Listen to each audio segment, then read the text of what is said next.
En MCA Canal estamos convencidos que conversar hace bien, y si lo hacemos de forma positiva, entonces es mucho mejor. A partir de este momento, Edgardo Fogel te invita a una amena y profunda charla. Esto es Conversando en Positivo. Hola amigas, hola amigos, un abrazo muy grande, les habla Edgardo Fogel. Estamos iniciando un nuevo programa Conversando en Positivo, aquí en MCA Canal y en todas nuestras plataformas, en Spotify, en Instagram, YouTube, Facebook, etcétera. Muchas gracias a todos por compartir tanto, y hoy día la verdad sumamente feliz porque tenemos un tremendo invitado, un gran amigo, ha estado ya con nosotros un par de veces y seguramente ustedes van a estar más felices todavía, ya lo están viendo en pantalla.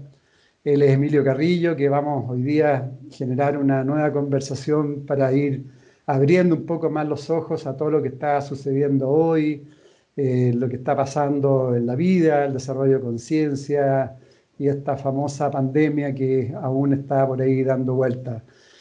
Muy bienvenido, Emilio. Muchas gracias nuevamente por estar con nosotros y feliz de corazón de poder verte a la distancia, pero muy también de corazón.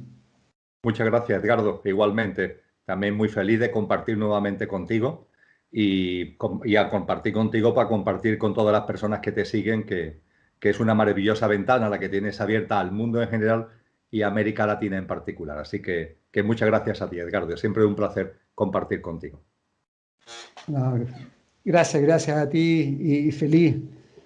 Y bueno, hoy habíamos planteado hacer un programa distinto que tiene que ver con los principios herméticos, los principios universales que están relacionados al Kybalión. Y si tú me permites, quiero hacer antes que nada un breve homenaje al que fue mi maestro, Darío Salas Sommer, que inició el Instituto Filosófico Hermético ya hace más de 40 años. Fue el que de alguna otra forma me abrió los ojos a través de la enseñanza, a través de sus libros, y a través de él también conocí el Kybalión. Y así que un gran homenaje. Él ya se fue de estos planos casi hace 3 años, pero estando contigo me recuerdo muy profundamente de él y quiero agradecerle también por donde esté, el poder, el haber brindado tanta enseñanza, bueno, a muchísimas personas, dando charlas todas las semanas y entregando a través de muchísimos libros. Así que quería partir con ese homenaje a Darío Salas. Posiblemente quizás no lo conociste tú en esta vida, pero yo estoy seguro que se han conocido de otras encarnaciones, en sus trabajos espirituales, en su camino de crecimiento. Y bueno, iniciemos con el Kybalión, si te parece, que es el Kybalión y quizás de Hermes Trismegisto, ¿no? Que se supone que él fue el creador, el iniciador de estos principios herméticos o universales. Adelante, Emilio, partamos con este gran tema que en realidad es muy aportador y tiene un aporte práctico en la vida diaria, que eso es lo más interesante. Sin duda ninguna, Edgardo, lo más importante es eso, que vamos a hablar de unos principios que, vamos a decirle así, imperan, rigen, están presentes en la vida, están presentes en la existencia, en el universo, pero es que son de aplicación práctica, tienen implicaciones prácticas muy importantes en nuestro día a día. Y me sumo a tu homenaje a Darío, al que no he conocido en esta vida física, como tú dices, pero seguro que ahora está aquí con nosotros con su presencia. Con su presencia nos acompaña y hará que nuestro encuentro sea auténticamente fructífero. Y para hablar del Kybalión, Edgardo, yo haría referencia primero a lo que distintos autores a lo largo de la historia de la humanidad han llamado la sabiduría perenne, la sabiduría primordial, la sabiduría sin edad, la sabiduría ancestral. Es decir, una sabiduría que no sabemos muy bien de dónde viene, pero que acompaña a la humanidad desde siempre. Es una sabiduría que tenemos datos como para afirmar que estaba ahí hace miles y miles de años. No es algo, por tanto, que haya surgido recientemente, no es algo que haya surgido ahora. vamos a hablar del Kybalión. El Kybalión es un documento, es un texto documento elaborado en 1908, hace 112 años. Pero el Kybalión hunde sus raíces en esa sabiduría que viene de muy atrás, de muy atrás. Algunos autores, como por ejemplo Leibniz, lo llamaron la filosofía perenne. Personas que han influido en el siglo XX por su perspicacia a la hora de hacer prognosis sobre la evolución de la humanidad, como por ejemplo Adolf Huxley, le dio mucha importancia a esta sabiduría ancestral, a esta filosofía perenne. Y yo aconsejo precisamente el libro, la lectura del libro de Aldous Huxley, titulado precisamente Filosofía perenne. Es una sabiduría que, insisto, se hunde en los tiempos más remotos de la humanidad, tal como los libros de historia describen a esta humanidad. Y sin duda ninguna, cuando hacemos esa mirada atrás, aparecen dos grandes fuentes que nos va a ocupar desde el Kybalión, una de ellas.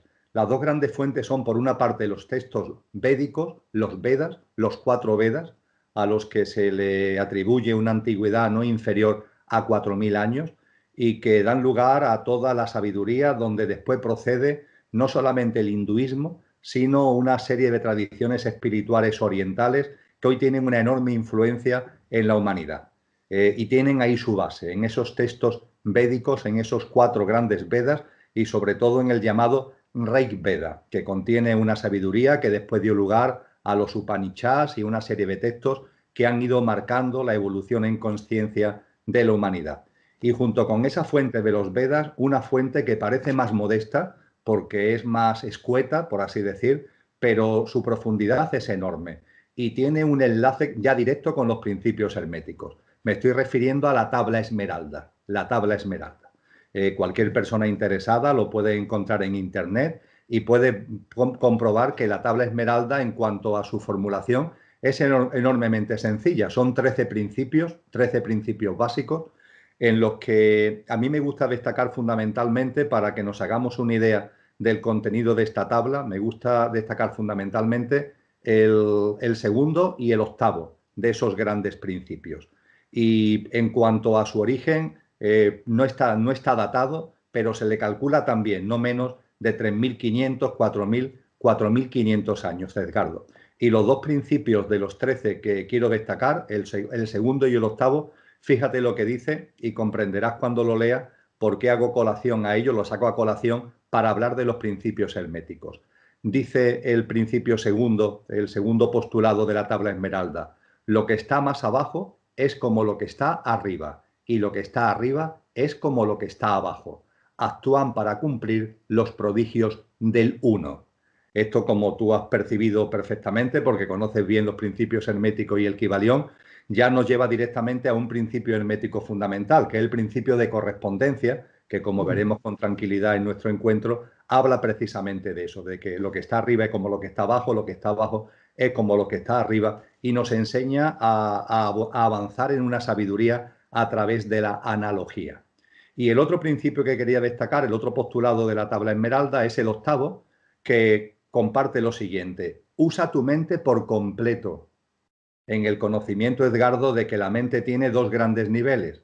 El plano mental tiene dos grandes niveles. El nivel que le llaman históricamente inferior y el que le llaman históricamente superior, que tiene que ver con lo que hoy algunos psicólogos denominan la mente concreta y la mente abstracta.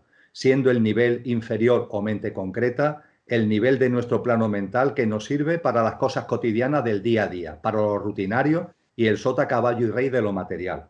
Y siendo el nivel superior o mente abstracta ese nivel de la mente que está capacitado para algo distinto de lo rutinario. Está capacitado para plantearnos lo trascendente, está capacitado para plantearnos la verdad de la vida, para indagar sobre lo que, entre comillas, podemos denominar misterios con relación a nosotros mismos, misterios con relación a la humanidad, con relación al universo. Ese nivel mental superior está ahí en el ser humano, aunque en el día a día, todavía hoy, cuando han pasado tantos miles de años de la elaboración de esta tabla esmeralda, todavía hoy es poco usado, porque las personas mayoritariamente pasan sus días utilizando la mente concreta, pero sacándole muy escaso partido, quizás ninguno, a la mente abstracta. Y este octavo postulado de la tabla esmeralda dice: usa tu mente por completo y subirás así de la tierra al cielo y luego nuevamente descenderás a la tierra. Combina los poderes de lo que está arriba y de lo que está abajo. Así la oscuridad saldrá de ti de una vez. Fíjate la hermosura de estos postulados de la tabla esmeralda. En cuanto a la atribución de su autoría, ya aparece ahí el nombre de Hermes Trismegisto que tú has mencionado. Un nombre que se mueve entre la leyenda y la historia. Hay algunos datos que parecen históricos, pero claro, se remontan a hace tantísimo tiempo que parece que es leyenda, porque rompe la cronología, ¿no?, a la que estamos acostumbrados. Se habla de que Hermes Trismegisto fue la primera persona que esta sabiduría ancestral, esta sabiduría perenne a la que venimos haciendo referencia, le dio forma escrita. Fue el gran escriba, también se le llama el escriba de los dioses, la persona que por primera vez en esta humanidad plasma en algún tipo de texto, en algún tipo de pergamino, esa enorme sabiduría que, insisto, viene de tiempos remotos. También hay fuentes que dicen que fue el gran guía de Abraham, por ejemplo, ¿no? En cualquier caso, se le remonta, por supuesto, al Egipto, pero al Egipto de mucho antes de los faraones. Y eso enlaza ya por fin, y vamos a ir a ello, con los principios herméticos y con el Kybalión.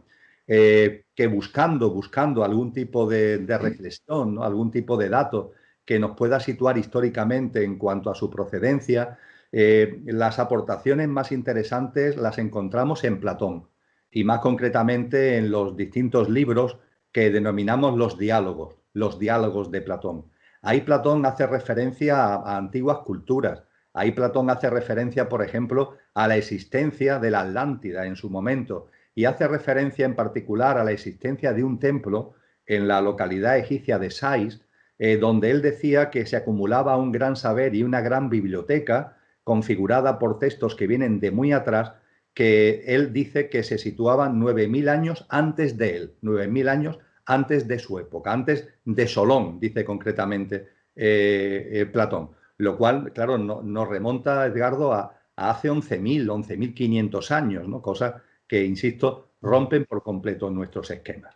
Y esa sabiduría que parece que estaba ahí, que se enseñaba, que se mostraba en ese templo de Sais, es a lo que conocemos actualmente como los principios herméticos. Una serie de postulados, una serie de leyes, como lo queramos denominar, que, como tú muy bien decías, tienen una enorme aplicación a la vida cotidiana. Y esos principios herméticos han estado presentes a lo largo de los siglos, y hubo un momento determinado en el que unas personas consideraron oportuno sintetizarlo, es decir, de alguna manera ponerlo a disposición del hombre contemporáneo. Es así como surge el Kybalión.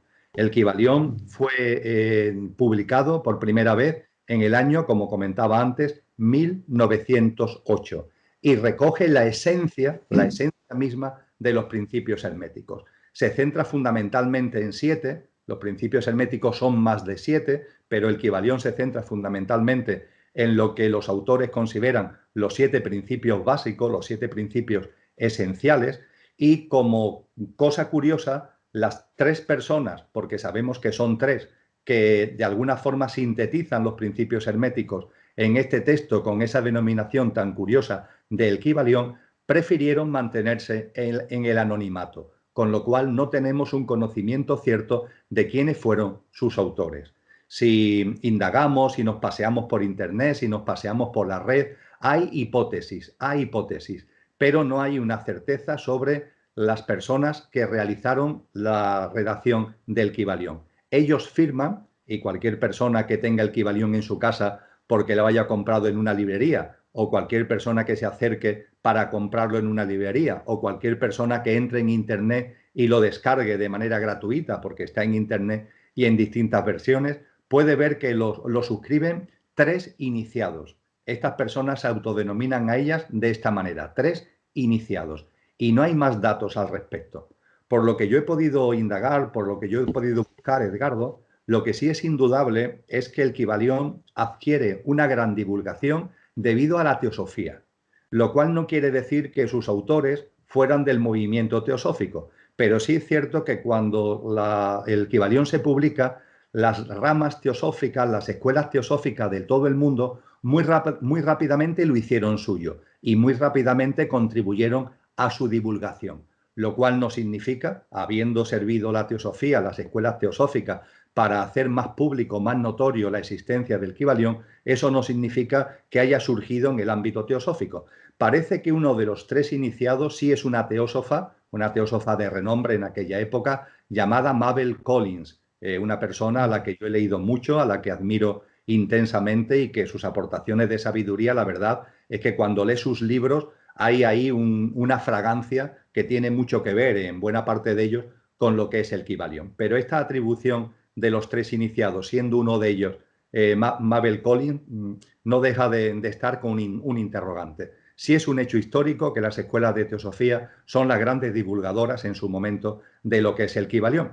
Y finalmente, y ya para entrar en materia, el Kybalión lo que nos acerca, como acabo de compartir, son 7 principios. Son 7 grandes principios de la vida, son 7 grandes principios del universo. Cada uno de ellos tiene implicaciones prácticas y después de esta introducción, más allá de lo que tú quieras que sigamos compartiendo al respecto, podemos ir entrando en cada uno de ellos en la medida en que tú vayas viendo oportuno.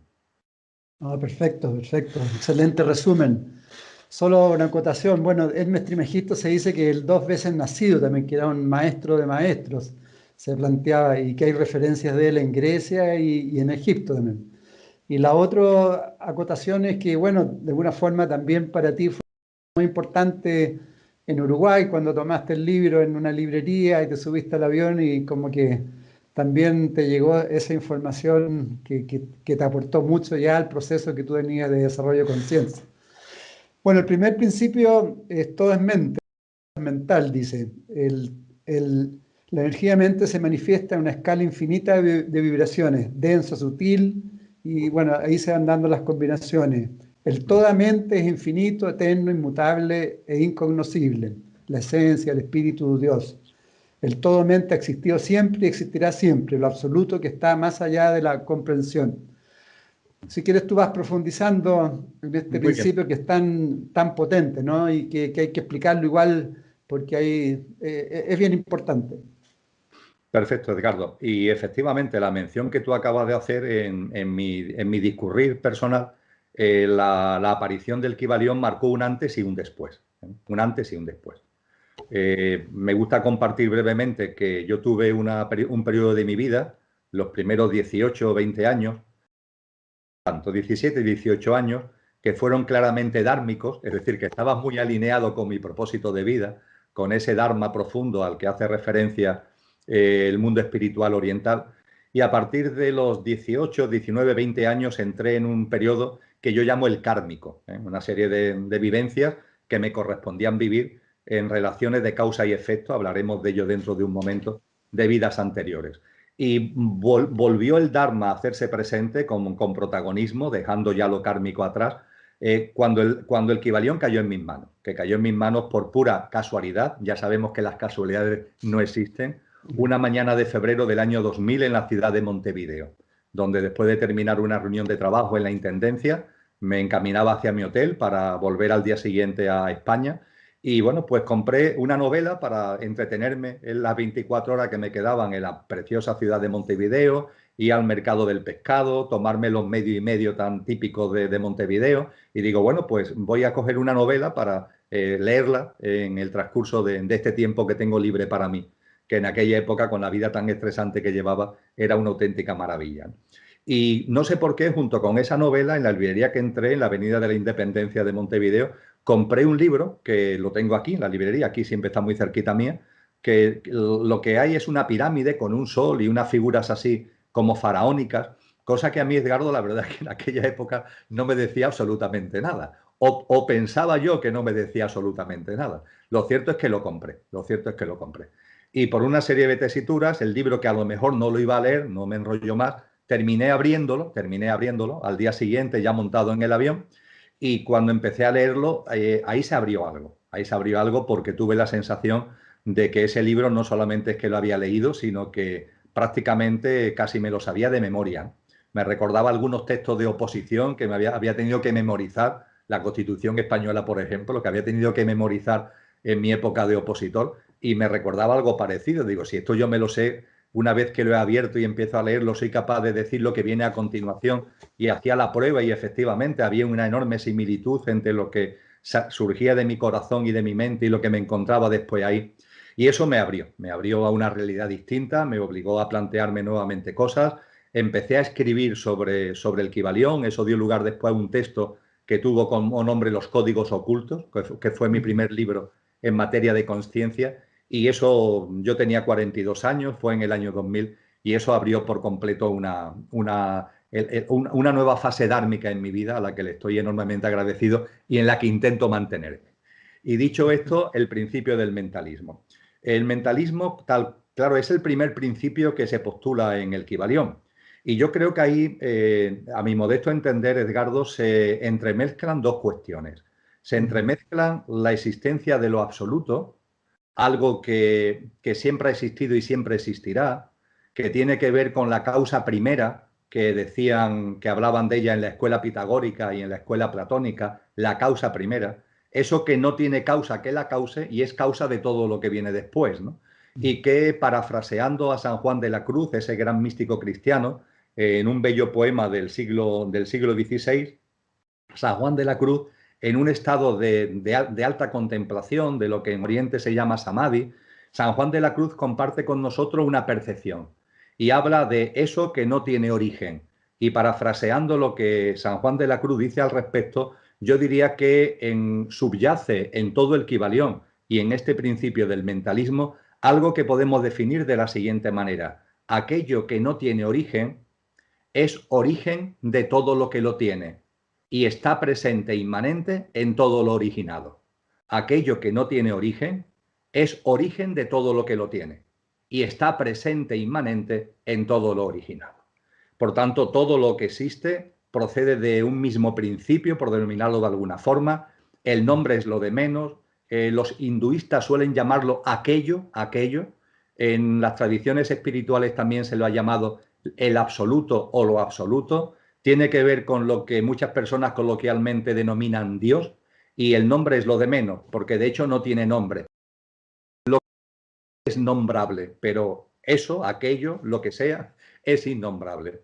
Y eso está ahí en este principio del mentalismo como telón de fondo y en todo el Kybalión. Pero a su vez, Edgardo, el mentalismo no hay que confundirlo con el hecho de que ese absoluto, ese todo, sea una especie de gran mente en el que todos estamos ahí a modo de pensamientos, que es una versión del mentalismo que me he encontrado con cierta frecuencia y que personalmente me causa sorpresa, ¿no? Porque es una percepción muy primaria de lo que es el principio hermético del mentalismo. El principio del mentalismo no nos está diciendo que lo absoluto sea una mente y que todo lo que existe esté ahí, en la mente del todo, y que por tanto el universo, todo lo que en él hay, la vida y nosotros mismos seamos una especie de pensamientos en el contexto de esa gran mente. Personalmente entiendo, y por supuesto yo no estoy en posesión de la verdad ni quiero convencer a nadie, pero entiendo que con ese telón de fondo de lo que no tiene origen y que es origen de todo lo originado, al denominarle principio del mentalismo, lo que se nos quiere enseñar es que todo lo que se ha originado desde lo que no tiene origen, todo lo creado, todo lo manifestado, el universo en sus distintos planos, en sus distintas dimensiones, siempre se da algo enormemente importante. Primero, que en todo hay apariencia y esencia. O dicho de otra forma, que detrás de la apariencia hay una esencia. La apariencia es lo superficial, la apariencia es lo efímero, lo pasajero. La apariencia tiene que ver en casi todos los planos con lo material o con lo energético, pero debajo de esa apariencia hay una esencia.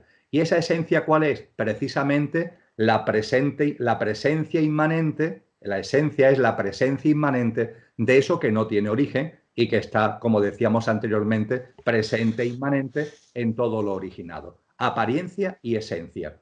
Y dicho esto, entre la esencia y la apariencia se necesita un instrumento de enlace. Me explico mejor. Tú y yo, como todas las personas que están siguiendo este vídeo, tenemos una apariencia. Mi apariencia actual es la de Emilio, la tuya es la de Edgardo. Nuestro yo físico, emocional, mental y la personalidad a él asociada. Pero realmente lo que somos, porque es imperecedero, es una esencia. con el nombre que cada uno quiere darle, sea el espíritu del que se habla en el cristianismo, el atma del que se habla en el hinduismo, el nombre es lo de menos, hay una esencia. Y el quid de la cuestión que nos plantea el principio del mentalismo es que la esencia, para interactuar con la apariencia, la esencia consciencia, el espíritu, para interactuar con la materia, con la apariencia, la esencia para manejarse por los planos de la apariencia, por los planos materiales, necesita un instrumento, necesita una herramienta, necesita una interfaz que le permita llevar a cabo esa experiencia, ese conocimiento de la materia, esa vivencia de la materia, esa experiencia de la materia. Por ejemplo, para que se pueda entender mejor, aquí estoy yo sentado y yo, para relacionarme con el mundo que me rodea, necesito unas gafas. Yo sin gafas, por los problemas que tengo de vista, no puedo relacionarme, me mareo en cuanto que intento mirar sin gafas. Me tengo que poner las gafas y ya está. Ya puedo desenvolverme en el mundo que me rodea y desarrollar mi vida. Las gafas son para mí la interfaz que necesito para relacionarme e interactuar con el mundo exterior. Pues bien, la esencia igualmente requiere de una interfaz, de un instrumento, de una materia, de una herramienta que le permita relacionarse con la materia. Y ese instrumento es la mente, Edgardo. Ese instrumento es la mente. Y eso sucede en todas las dimensiones. Es decir, eso pasa cuando la esencia está encarnada en el ser humano, pero eso pasa cuando la esencia está encarnada en cualquier otra dimensión. Utilizando las dimensiones que usa el cristianismo, da igual que seas ángel, arcángel, querubín, serafín o ser humano. Cuando la esencia está encarnada en cualquiera de estas formas de vida, evidentemente la del querubín o la del serafín, la del arcángel o la del ángel, mucho más sutiles que la del ser humano, pero ahí, por sutiles que sean, hay una esencia y también hay una apariencia. La apariencia no es tan densa como la nuestra, pero también hay una apariencia. Y está siempre la mente como interfaz entre la esencia y el mundo de la apariencia y el mundo de la materia. A esto es lo que hace referencia Edgardo, este principio del mentalismo. La presencia inmanente de lo absoluto y la mente como interfaz entre la esencia, que está en todo, y la apariencia, y cómo eso se desenvuelve en todos los planos. Y por último, señalar que en el plano humano, la mente, esta interfaz, está asociada a un cerebro complejo que nos permite hablar precisamente de esos dos niveles del plano mental que antes señalaba, la mente concreta y la mente abstracta. Y lo último que lleva implícito, y ya termino, el principio del mentalismo, es algo fundamental. Y es que la mente, al ser la interfaz que utiliza la esencia para desenvolverse en el mundo de la materia, la mente, como si fueran las gafas, se va manchando. Dicho entre comillas y dicho metafóricamente, claro. La mente, como le sucede a las gafas, por las circunstancias de la vida, por las experiencias de la vida, se va como teniendo rayones, teniendo opacidades, teniendo manchas, lo mismo que nos ocurre a los que tenemos gafas, que de vez en cuando tenemos que limpiar las gafas. La mente también se ensucia, entre comillas, la mente también tiene opacidades y tiene rayones. Esto es lo que en el lenguaje del yoga le llaman los vrittis. En el gran libro, El fundamento del yoga, el libro que es referencia de todas las escuelas de yoga actualmente en el mundo entero, que son los Yoga Sutras de Patanjali, se dice, son 196 aforismos, y en el segundo pregunta en este libro, ¿qué es yoga? ¿Qué es yoga? Y dice, el yoga consiste en la inhibición de las modificaciones de la mente, en paliar, en limpiar las alteraciones que tiene la mente, por la vía emocional y por la vía puramente mental. Yo creo que todos los seres humanos somos conscientes que el mundo emocional y el mundo de nuestros pensamientos nos altera, nos genera distorsiones, a veces incluso de mucha intensidad. A todos esos movimientos que se producen en la mente por el impacto de lo emocional y de lo mental y de la vida cotidiana, es a lo que los Yoga Sutras de Patanjali llama los vrittis o modificaciones de la mente, que es la traducción que se le suele dar al castellano. Y esto lo que pone en evidencia, con el telón de fondo del principio del mentalismo, es que tenemos que estar atentos, porque nuestra mente se va manchando. Y al mancharse las gafas, ¿qué sucede? Que no vemos la realidad. Que en lugar de ver la realidad, estamos viendo los rayones de nuestras propias gafas. y confundimos nuestros movimientos de la mente, confundimos las modificaciones de la mente, confundimos las alteraciones emocionales y mentales con la realidad. Y esto, Edgardo, si nos observamos, tenemos que reconocer que es así, que vamos por la vida demasiado influidos por esos movimientos, por esas tensiones, por esas alteraciones emocionales y mentales, que finalmente hacen que cada uno vea la vida no como es, sino como la puede ver a través de todas las distorsiones que tiene en sus gafas. El principio del mentalismo nos enseña la existencia de esa mente, una mente que está en todos los planos, da igual que estemos hablando de planos angelicales, de planos humanos o de planos más allá de los angelicales, siempre es la interfaz de interrelación entre la esencia y la apariencia, entre la consciencia y la materia, en cualquiera de los planos.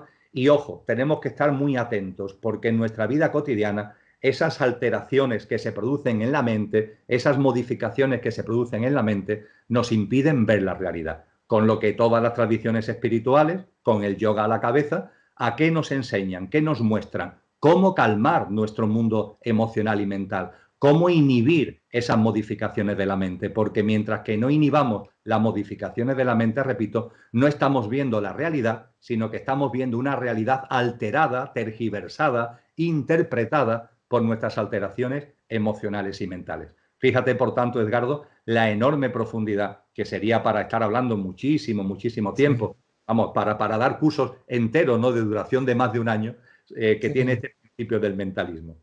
Sí, sin duda. Tengo algunas dudas que te quiero consultar, o lo que voy comprendiendo. Bueno, uno, que el cerebro se manifiesta, el espíritu se manifiesta a través del cerebro humano, pero tú estás hablando de alguna forma de Maya, ¿no? Que vivimos una ilusión. Esa ilusión la vivimos a través, o sea, la personalidad es la que nos va bloqueando la conexión a la esencia, ¿no? Y ahí vivimos un Maya, vivimos una ilusión y podemos estar en ese estado quizás toda una vida sin abrir los ojos, ¿no? Y lo otro que te quería preguntar también, entonces tú te hablas como de una energía mental, que es la energía mente, y por otro lado del cerebro en sí, porque también se confunde, ¿no?, entre el concepto de esta mente universal o de esta energía universal con el cerebro. Efectivamente, Edgardo, comenzando por lo último, la mente no es el cerebro.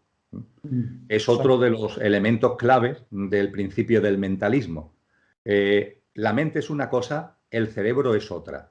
En el ser humano, la mente tiene una interrelación con el cerebro complejo propio del ser humano, pero son cosas distintas.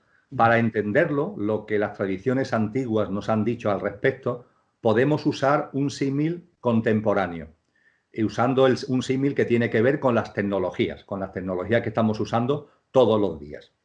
Se han popularizado dos términos que yo creo que todas las personas, de una manera u otra, sabemos su significado actualmente, dos términos en inglés relacionados con las tecnologías, que es el hardware y el software. El hardware y el software. Tenemos un móvil, y el móvil, el aparato como tal, es el hardware. Tenemos un ordenador y el aparato como tal es el software. Pero para que realmente el móvil o el ordenador nos sean útil, hay que descargarle, en el caso del móvil, aplicaciones, en el caso del ordenador, programas, ¿verdad? Todos somos conscientes de que esto es así. Y finalmente el jugo que le sacamos al móvil o al ordenador tiene que ver, bueno, que tiene una base física, que es ese ordenador o es ese móvil, pero donde de verdad está la enjundia, lo que nos permite sacarle jugo son los programas y las aplicaciones, el software que estamos analizando. Pues con este símil podríamos decir que el cerebro es el hardware, es el soporte físico, por decirlo de alguna manera, pero el software es la mente. Realmente lo que tiene valor añadido, por decirlo de alguna manera, sin desmerecer al cerebro, pero lo que tiene auténtico valor añadido es la mente y todo lo que ello conlleva. En la mente es donde está la capacidad de comprensión, de discernimiento. Utiliza el cerebro, sí, pero utiliza el cerebro como una aplicación o un programa, utiliza el teléfono móvil o utiliza el ordenador. Esto es importante, el no confundir mente y cerebro, cerebro y mente. La mente es mucho más que el cerebro, aunque el cerebro tenga, sin duda ninguna, una gran importancia. Y en cuanto a todo lo que tiene que ver con las modificaciones de la mente, lo que debemos ser conscientes es precisamente de la existencia de esas modificaciones de la mente. Tú hablabas de Maya, Maya como el mundo de ilusión, ¿no? Está también relacionado con el célebre mito de la caverna, ¿no? de Platón. Maya es un término oriental, la caverna de Platón es un mito occidental, pero nos están diciendo lo mismo, nos están diciendo que nuestra mirada está atrapada. Es esa fogata, ¿no? Las sombras, ¿no? en el fondo de la cueva de la que nos habla Platón. Nuestra mirada está atrapada y está atrapada por algo que no es real. De ahí que sea muy importante el que podamos ver la realidad. Y para ver la realidad es indispensable, como dice el segundo de los Yoga Sutras de Patanjali, inhibir las modificaciones de la mente. ¿Qué sucede cuando nuestro mundo emocional, cuando nuestro mundo mental se va calmando? ¿Qué sucede cuando, por ejemplo, por hablar del sendero del yoga, hay otro sendero, qué sucede cuando vamos avanzando por las distintas etapas, las previas, las preparatorias y las que vienen después en el contexto del yoga? ¿Qué es lo que sucede cuando vamos avanzando en nuestro desarrollo en conciencia? ¿Qué es lo que sucede cuando vamos avanzando en el camino espiritual? Que nuestro mundo emocional y nuestro mundo mental se van sosegando porque vamos teniendo otra perspectiva. Vamos adquiriendo confianza en la vida, vamos comprendiendo que todo tiene un sentido profundo, aunque la mente concreta no lo entienda, que todo tiene un porqué y un para qué, y vamos adquiriendo un discernimiento de la vida y también una reverencia hacia la vida que tiene como efecto directo el que esos rayones de las gafas, esas modificaciones, esas alteraciones de las gafas, van poco a poco diluyéndose, van poco a poco inhibiéndose. Y hay un momento culminante, o debe haber en la vida del ser humano, en esta encarnación o cuando corresponda, un momento culminante que es el final del proceso. Y el final del proceso es lo que en el lenguaje del yoga se llama samadhi. ¿Qué es samadhi? Pues también lo dicen los Yoga Sutras de Patanjali. Es el último estadio del proceso de meditación. La meditación es un proceso y la culminación de ese proceso es samadhi. Y samadhi significa, Edgardo, vuelvo a los Yoga Sutras de Patanjali, significa la desaparición de la autopresencia de la mente. La desaparición de la autopresencia de la mente. No que desaparezca la mente, sino que desaparece su autopresencia. No es que desaparezcan las gafas. Yo sigo necesitando las gafas para relacionarme con este mundo en el que vivo. Pero mis gafas están absolutamente limpias. Están en perfecto estado. De modo y manera que es como si no tuviera gafas. Es normalmente lo que nos pasa a los que llevamos gafas todos los días, que las tenemos limpias, las tenemos en perfecto estado. Si hemos tenido rayones, pues hemos comprado unas gafas nuevas y de esa forma tenemos gafas, pero es como si no tuviéramos gafas. Eso es a lo que se refiere a la desaparición de la autopresencia de la mente. Ahí está la mente, pero no se hace autopresente. Ya no hay movimientos, ya no hay alteraciones. Y entonces, ¿qué sucede? La fusión con la realidad. La fusión con la realidad. Es lo que se dice en el lenguaje del yoga. Samadhi, la desaparición de la autopresencia de la mente, que posibilita la fusión con la realidad. ¿Por qué? Porque la conciencia, lo que somos, la esencia, ya está viendo la realidad absolutamente. Ya no hay cosas por medio que la desorienten. Y a partir de ahí, el sujeto y el objeto se unifican. Esa separación continua en la que vivimos entre el sujeto y el objeto, entre el observador y lo observado, esa separación que se debe a los rayones que hay en las gafas, cuando las gafas están perfectamente en estado de uso, desaparecen esos rayones, desaparece la separación y se vive con la desaparición de la autopresencia de la mente, la fusión con la realidad y la unificación entre sujeto y objeto. Todo esto está también implícito y son desarrollo del principio hermético de mentalismo. ¿Y la imaginación qué rol cumple ahí? Porque hay una imaginación también desbocada y una imaginación más consciente también, ¿no?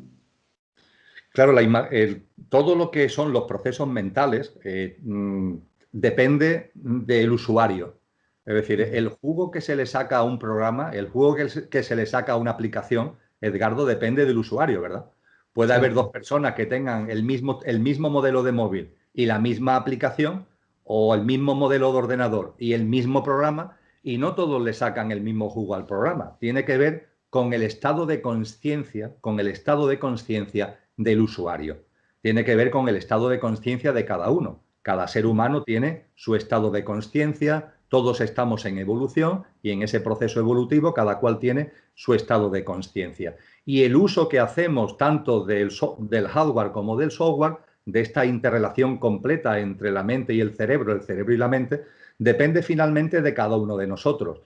Tenemos unas capacidades mentales indudables, pero ojo, porque hay veces que esas capacidades mentales, en lugar de usarlas para la inspiración, que no es fantasía ni es imaginación, en lugar de usarla para la intuición, que no es fantasía ni es imaginación, en lugar de usarla para tener discernimiento, que son saber cosas sin saber cómo se saben, transformar la creencia en experiencia, y eso no es fantasía ni es imaginación, pero a veces en nuestro estado de conciencia todo eso, en lugar de vivirlo, que hay que vivirlo así, desde la mente abstracta, lo bajamos al terreno de la mente concreta. Y ahí empiezan las curvas. Y esas curvas es lo que se manifiesta en fantasías, imaginaciones, no en el sentido creativo, sino en el sentido de inventos, el inventarnos una realidad porque estamos transformando lo real en nuestra interpretación de lo real por esos movimientos que hay en nuestras gafas, por esos movimientos que hay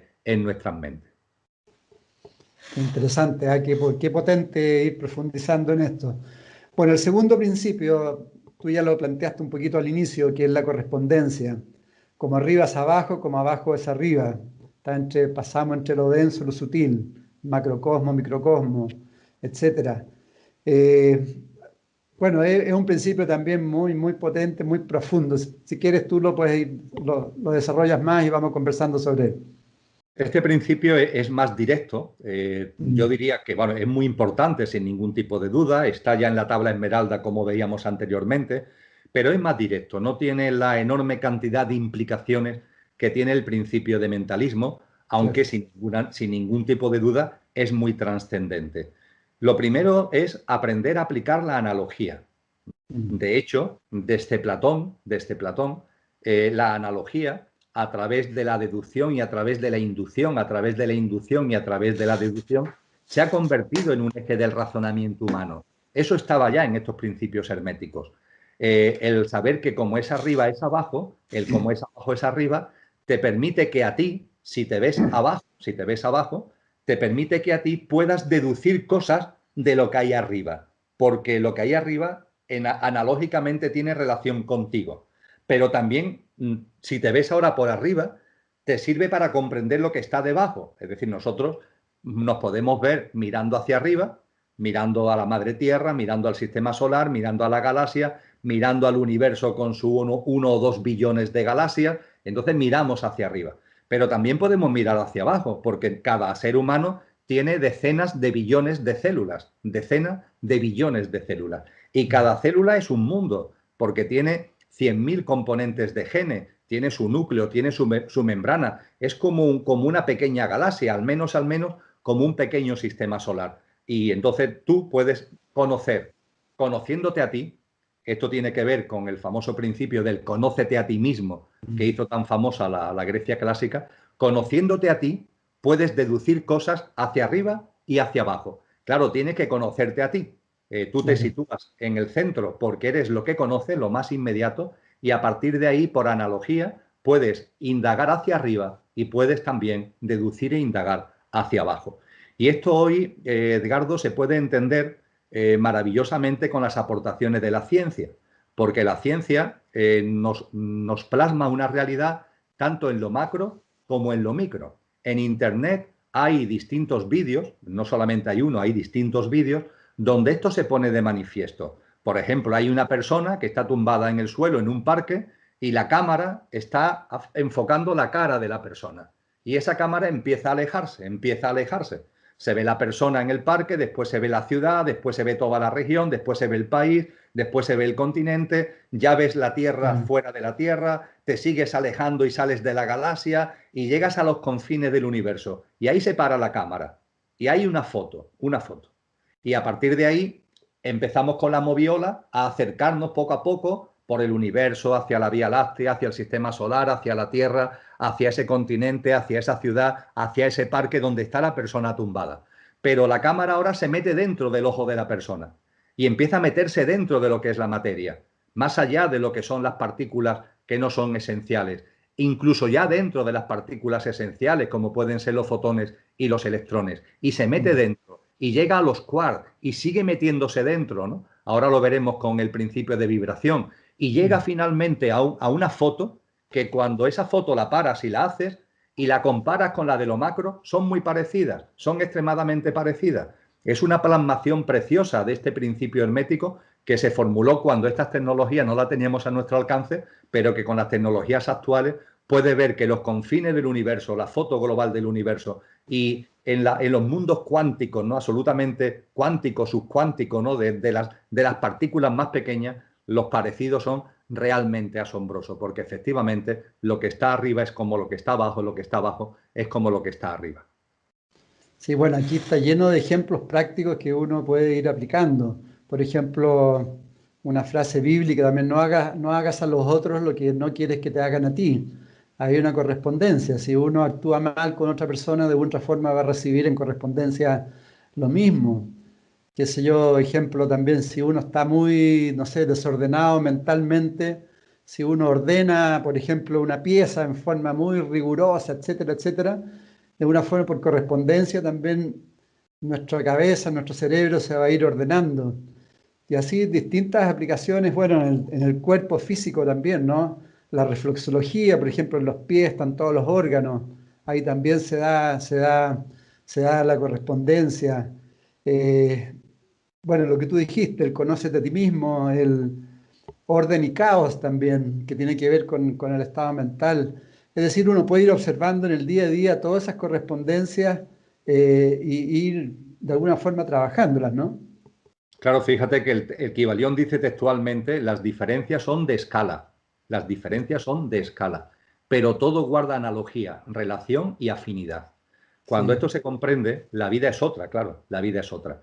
Y por supuesto, esto también ayuda a dar un importante avance en ir poco a poco superando esa separación entre sujeto y objeto que anteriormente veíamos, ¿no?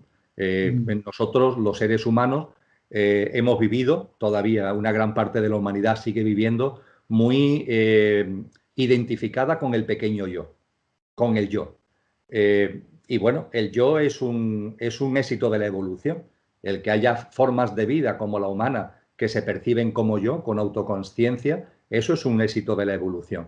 El problema es que te quedes ahí, claro, es precisamente el momento histórico en el que está la humanidad, que ya hemos vivido la experiencia del yo y es el momento de trascender esa experiencia del yo. Es el momento de darte cuenta de que la vida es mucho más, de que esas separaciones, esas barreras entre sujeto y objeto no son ciertas, que ir por la vida con la percepción del yo que tiene que ver con la individualidad. Fíjate, la propia palabra lo dice todo, ¿verdad, Edgardo? Individualidad, es decir, viendo todo dual, lo que esto está bien, esto está mal, esto me gusta, esto no me gusta, que si positivo, que si negativo, juzgando a la vida, siendo magistrados de la vida. Hay que ir más allá, hay que ir más allá, siendo la conciencia de yo un éxito de la evolución, es el momento ya de trascenderla, ¿no? Es lo que Tina Han llamó el momento de la interpersonalidad, es lo que Willy Jigger ha llamado una visión transpersonal, ¿no? Es el momento, y claro que tiene una repercusión en la vida práctica, como que precisamente la humanidad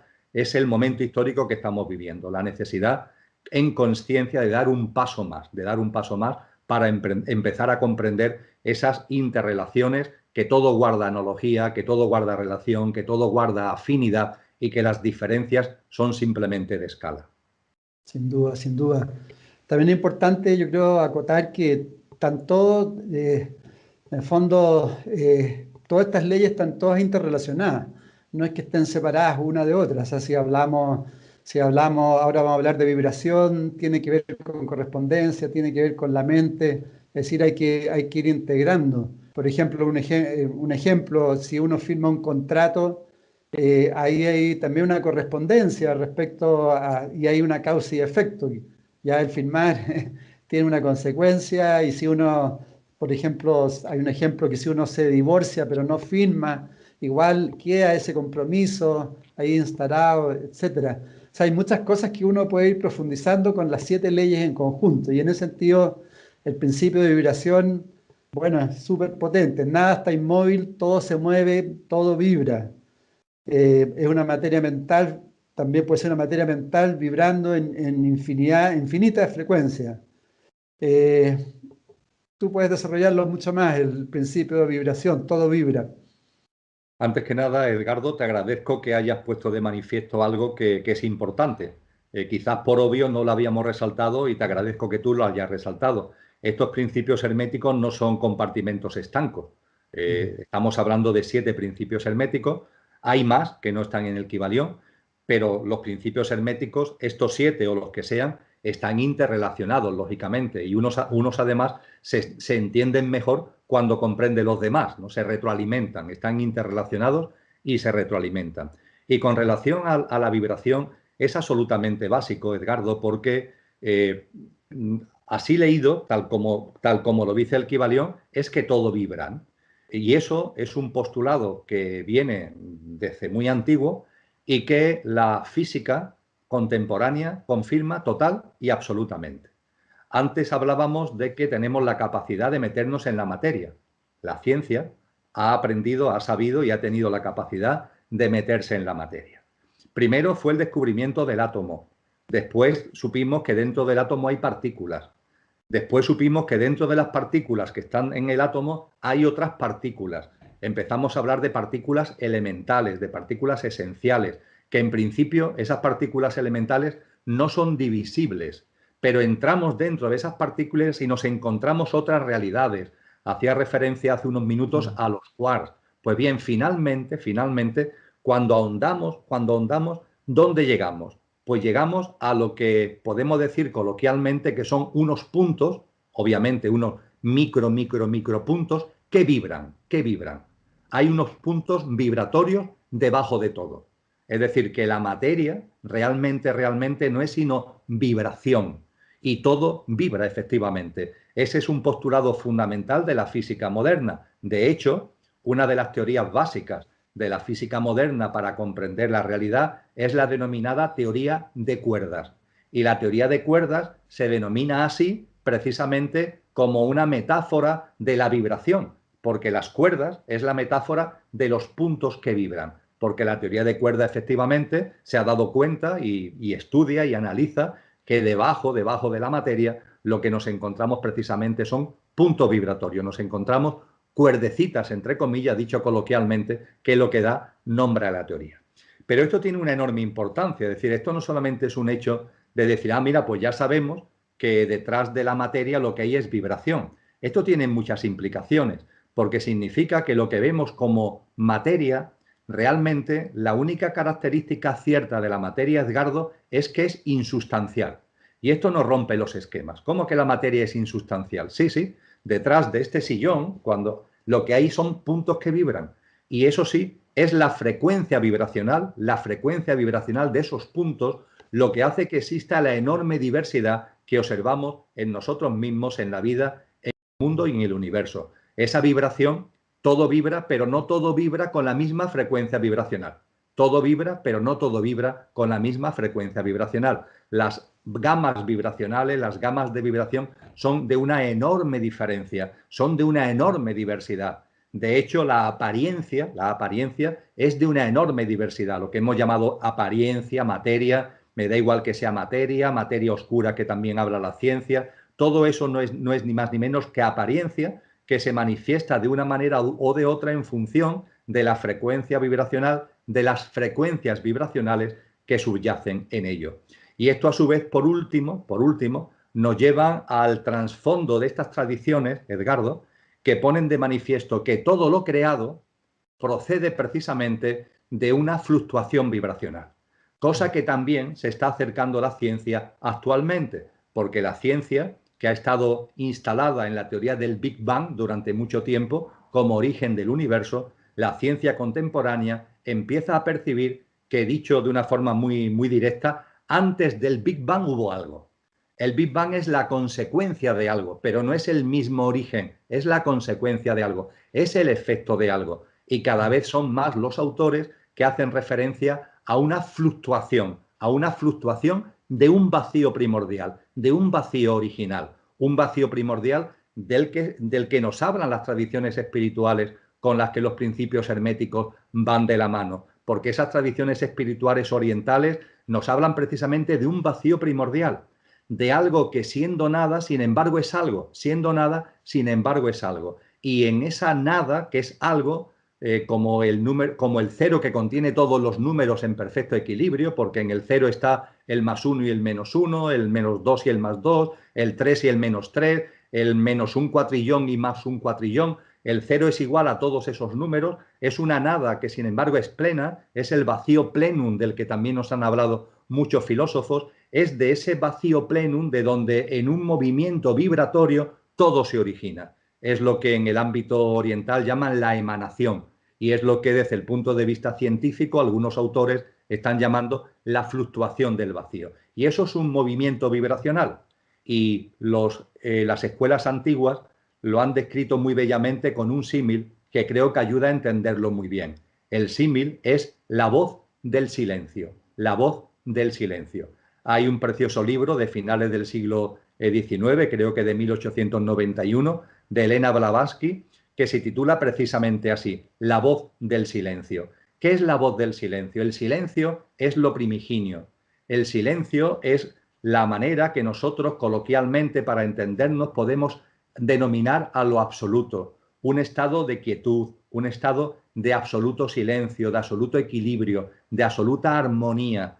Pero de ese silencio surge una voz, de ese silencio emana una voz, la voz del silencio. El silencio tiene que ver con lo inmanifestado también y la voz es lo manifestado. Esa voz es de donde surge la creación. Es lo que en el mundo oriental le llaman el Om primordial, de donde todo procede. Y ese Om primordial que viene de lo que no tiene origen está presente, inmanente igualmente en todo lo originado. Con lo que cuando hablamos del principio de vibración, hacemos referencia a lo micro, porque cuando nos metemos dentro de la materia, lo que nos encontramos efectivamente es que todo vibra. Debemos ser conscientes que la vibración, sin embargo, se plasma en multitud de frecuencias vibracionales. Deberíamos ser conscientes que nosotros mismos vibramos y nuestro estado de conciencia, nuestra visión de la vida, del mundo, tiene asociada una frecuencia vibracional y a veces lo percibimos en las otras personas, podemos percibir esa frecuencia vibracional en las personas que nos rodean y no estoy haciendo juicio, para mí todos son igualmente respetables desde la empatía, desde la comprensión y desde la compasión, pero es cierto que las personas, cada una tiene su propia frecuencia vibracional como consecuencia de su estado de conciencia, pero es que además, siguiendo hacia arriba, es que esa vibración está en el mismo origen, en la misma razón de ser del universo y de todo lo manifestado, de toda la creación, puesto que todo procedería de una enorme fluctuación vibracional del modo y la manera, insisto, que la ciencia empieza actualmente ya a acercarse a ello y que está explicado en textos muy antiguos. Sí, excelente. Me surgen dos preguntas, Emilio. Estamos con Emilio Carrillo. Uno, producto de lo que estamos viviendo hoy día en este planeta, ¿cómo podemos ir potenciando la vibración? ¿Cómo podemos ir subiendo la vibración planetaria? Pues aplicando estos principios que estamos comentando, la clave sin ningún tipo de duda, insisto, como una especie de compendio como cuando cogemos una lupa, tú me estás pidiendo que cojamos una lupa, la lupa son los principios herméticos y que como se hace con una lupa cuando recoge el sol, proyectemos el sol, como hace la lupa, hacia un punto concreto, ¿no? Que cuando es en un papel, el papel sale ardiendo, ¿no? Bueno, pues si cogiéramos los principios herméticos como una lupa y lo aplicáramos sobre el papel de la humanidad actual, la proyección que deberíamos hacer para que salga ese fuego, para que salga esa chispa que nos ayude a evolucionar en conciencia, es sin ningún tipo de duda, a mi modesto entender, Edgardo, pero leyendo también a los sabios y maestros, a las sabias y maestras de todas las épocas, es el conocimiento de uno mismo. Esa es la clave. El ser humano, cuando hablábamos anteriormente de que tiene que superar su conciencia limitada de yo y dar un paso adelante, eso significa conocerse a uno mismo. Eso significa empezar a comprender que somos mucho más que la apariencia. El dejar de identificarnos con nuestro pequeño yo, con nuestra personalidad, con nuestro yo físico, emocional y mental. El percibir que tenemos una esencia con el nombre que cada uno quiere darle. Me da igual que lo llamemos amor, que lo llamemos luz, que lo llamemos esencia, que lo llamemos dimensión álmica y espiritual o dimensión átmica búdica, que se diría en el ámbito oriental. Me da igual, lo importante es que percibamos que en nosotros hay algo imperecedero, algo que no va a morir, algo que no ha conocido ni nunca conocerá la muerte, algo que es divino, infinito y eterno, algo que está absolutamente relacionado porque es la presencia misma de eso que no tiene origen y es origen de todo lo originado. El percibir que eso está en nosotros, el percibir sus características y sus cualidades y el vivir cada vez más en coherencia, no con nuestra apariencia, sino con nuestra esencia. Por tanto, el conocerse uno mismo como esa especie de lupa que pueda prender en la humanidad y que pueda ayudar a dar un paso en conciencia que la humanidad necesita enormemente en el momento histórico que está viviendo. Sin duda ninguna eso pasa por un conocimiento de uno mismo que podemos resumir, insisto, como darnos cuenta que más allá de la apariencia somos esencia, percibir cuáles son las cualidades innatas de esa esencia y vivir en coherencia con esa esencia. Vivir en coherencia con esa esencia, que es una práctica de vida. Y es una práctica de vida, Edgardo, sencilla. Es una práctica de vida sencilla y alegre. La práctica de vida sencilla y alegre que nos han enseñado todos los maestros, desde Lao Tse y Siddhartha Gautama Buda hasta cualquier otro que podamos tener en la cabeza. Una práctica de vida sencilla y alegre que se sintetiza en el famoso Sermón de la Montaña de Jesús de Nazaret y en los capítulos 5, 6 y 7 del Evangelio de Mateo. Ahí está todo dicho, ahí está todo dicho. Esa es la práctica de vida que representa la plasmación de la consciencia y que tiene como telón de fondo esta constatación de que somos mucho más que la apariencia y que realmente, porque es imperecedero, somos esa esencia y vivimos en coherencia y en consistencia, vivimos en consciencia con esa esencia a través de esa práctica de vida. Yo lo resumiría así con este ejemplo de la lupa. Yo creo que es la proyección que necesita en estos momentos la humanidad de estos principios herméticos, es en esta constatación de que somos mucho más que nuestro carnet de identidad, somos mucho más que nuestro pasaporte, somos mucho más que nuestra tarjeta de visita, somos mucho más allá de lo que vemos en el espejo, los demás igualmente son mucho más allá de lo que vemos a simple vista e ir percibiendo esta realidad íntima, esta esencia íntima que está en todos, que está en nosotros e ir viviendo en coherencia con las cualidades verdaderas de amor, de ternura, de comprensión, de altruismo, de generosidad, en definitiva, de alta vibración, porque todo eso es consecuencia de alta vibración, porque la esencia tiene una altísima frecuencia vibracional. Gracias, Milo, gracias por la respuesta. Y para terminar con el tema de vibración, pero quizás para muchas amigas, amigos, con esto se aclara ya, yo creo, bien definitivamente de que no existe la muerte, ¿no? Son distintos estados de vibración.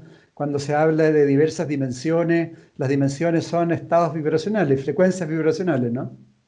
Efectivamente, las dimensiones son simplemente frecuencias vibracionales. De ahí, Edgardo, que sea muy difícil, no imposible, decir cuántas dimensiones hay. Tenemos que buscar un esquema para simplificarlo, ¿no? Yo utilizo para mí mismo un esquema de siete planos dimensionales. La teoría de cuerdas, depende del autor al que te vayas, habla de 5 dimensiones o habla de 56.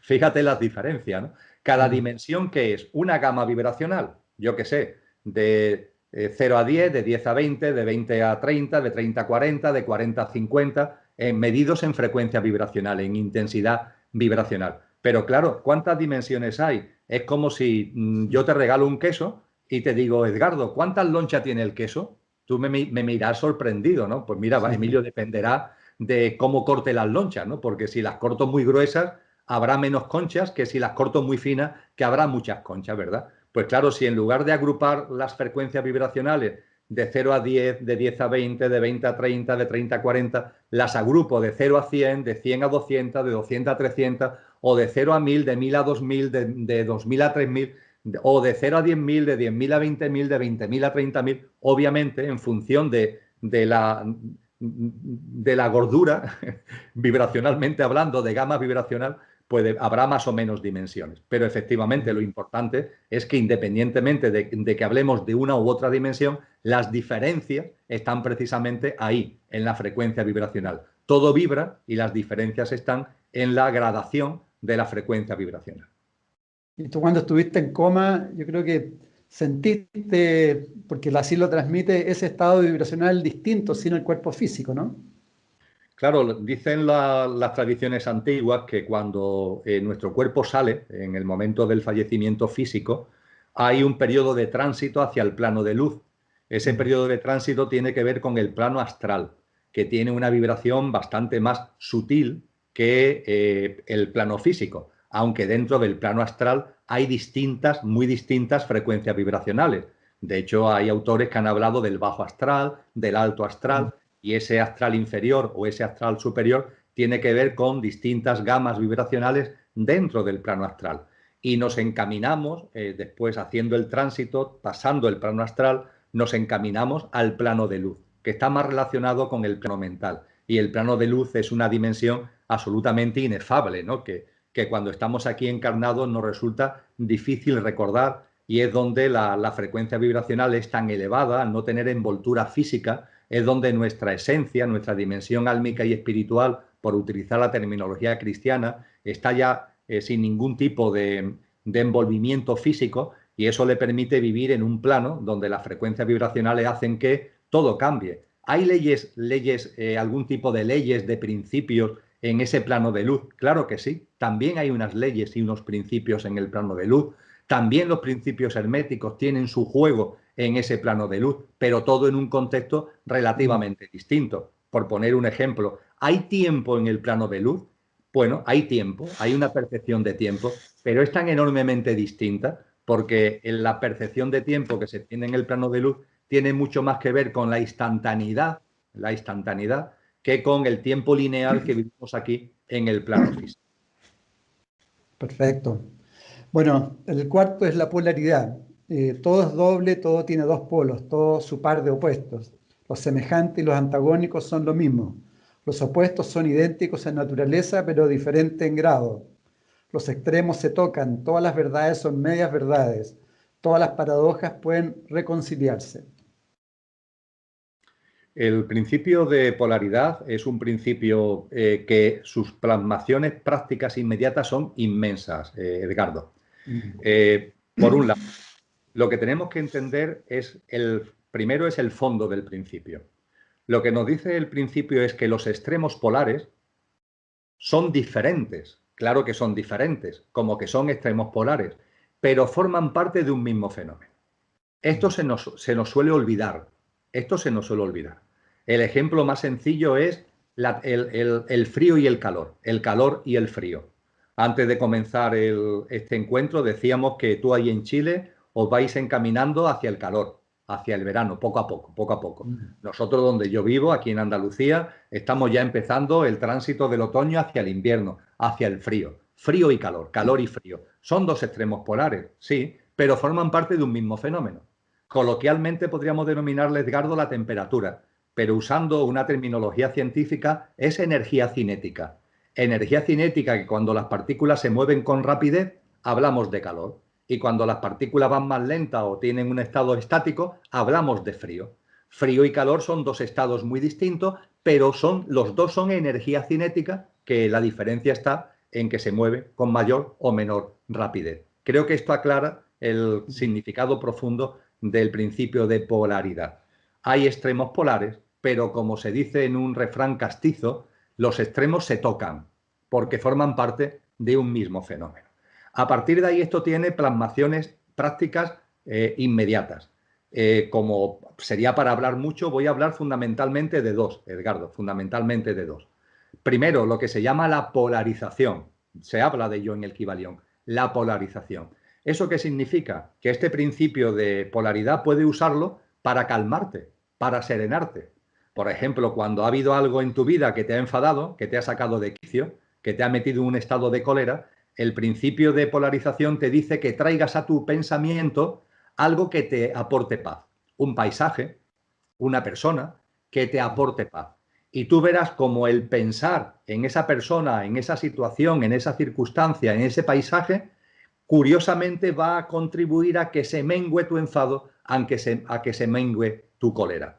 Cuando tú ves que algo te está distorsionando, polarízate, utiliza tu pensamiento para polarizarte en el otro extremo. Y tú verás cómo eso no va a hacer que el enfado desaparezca, pero va a ayudarte a que mengue en intensidad y haya ya un mayor equilibrio, una mayor armonía en tu estado emocional y en tu estado mental. Esto es una aplicación directa del principio de polarización que ayuda a serenar, sobre todo y fundamentalmente, nuestro mundo emocional.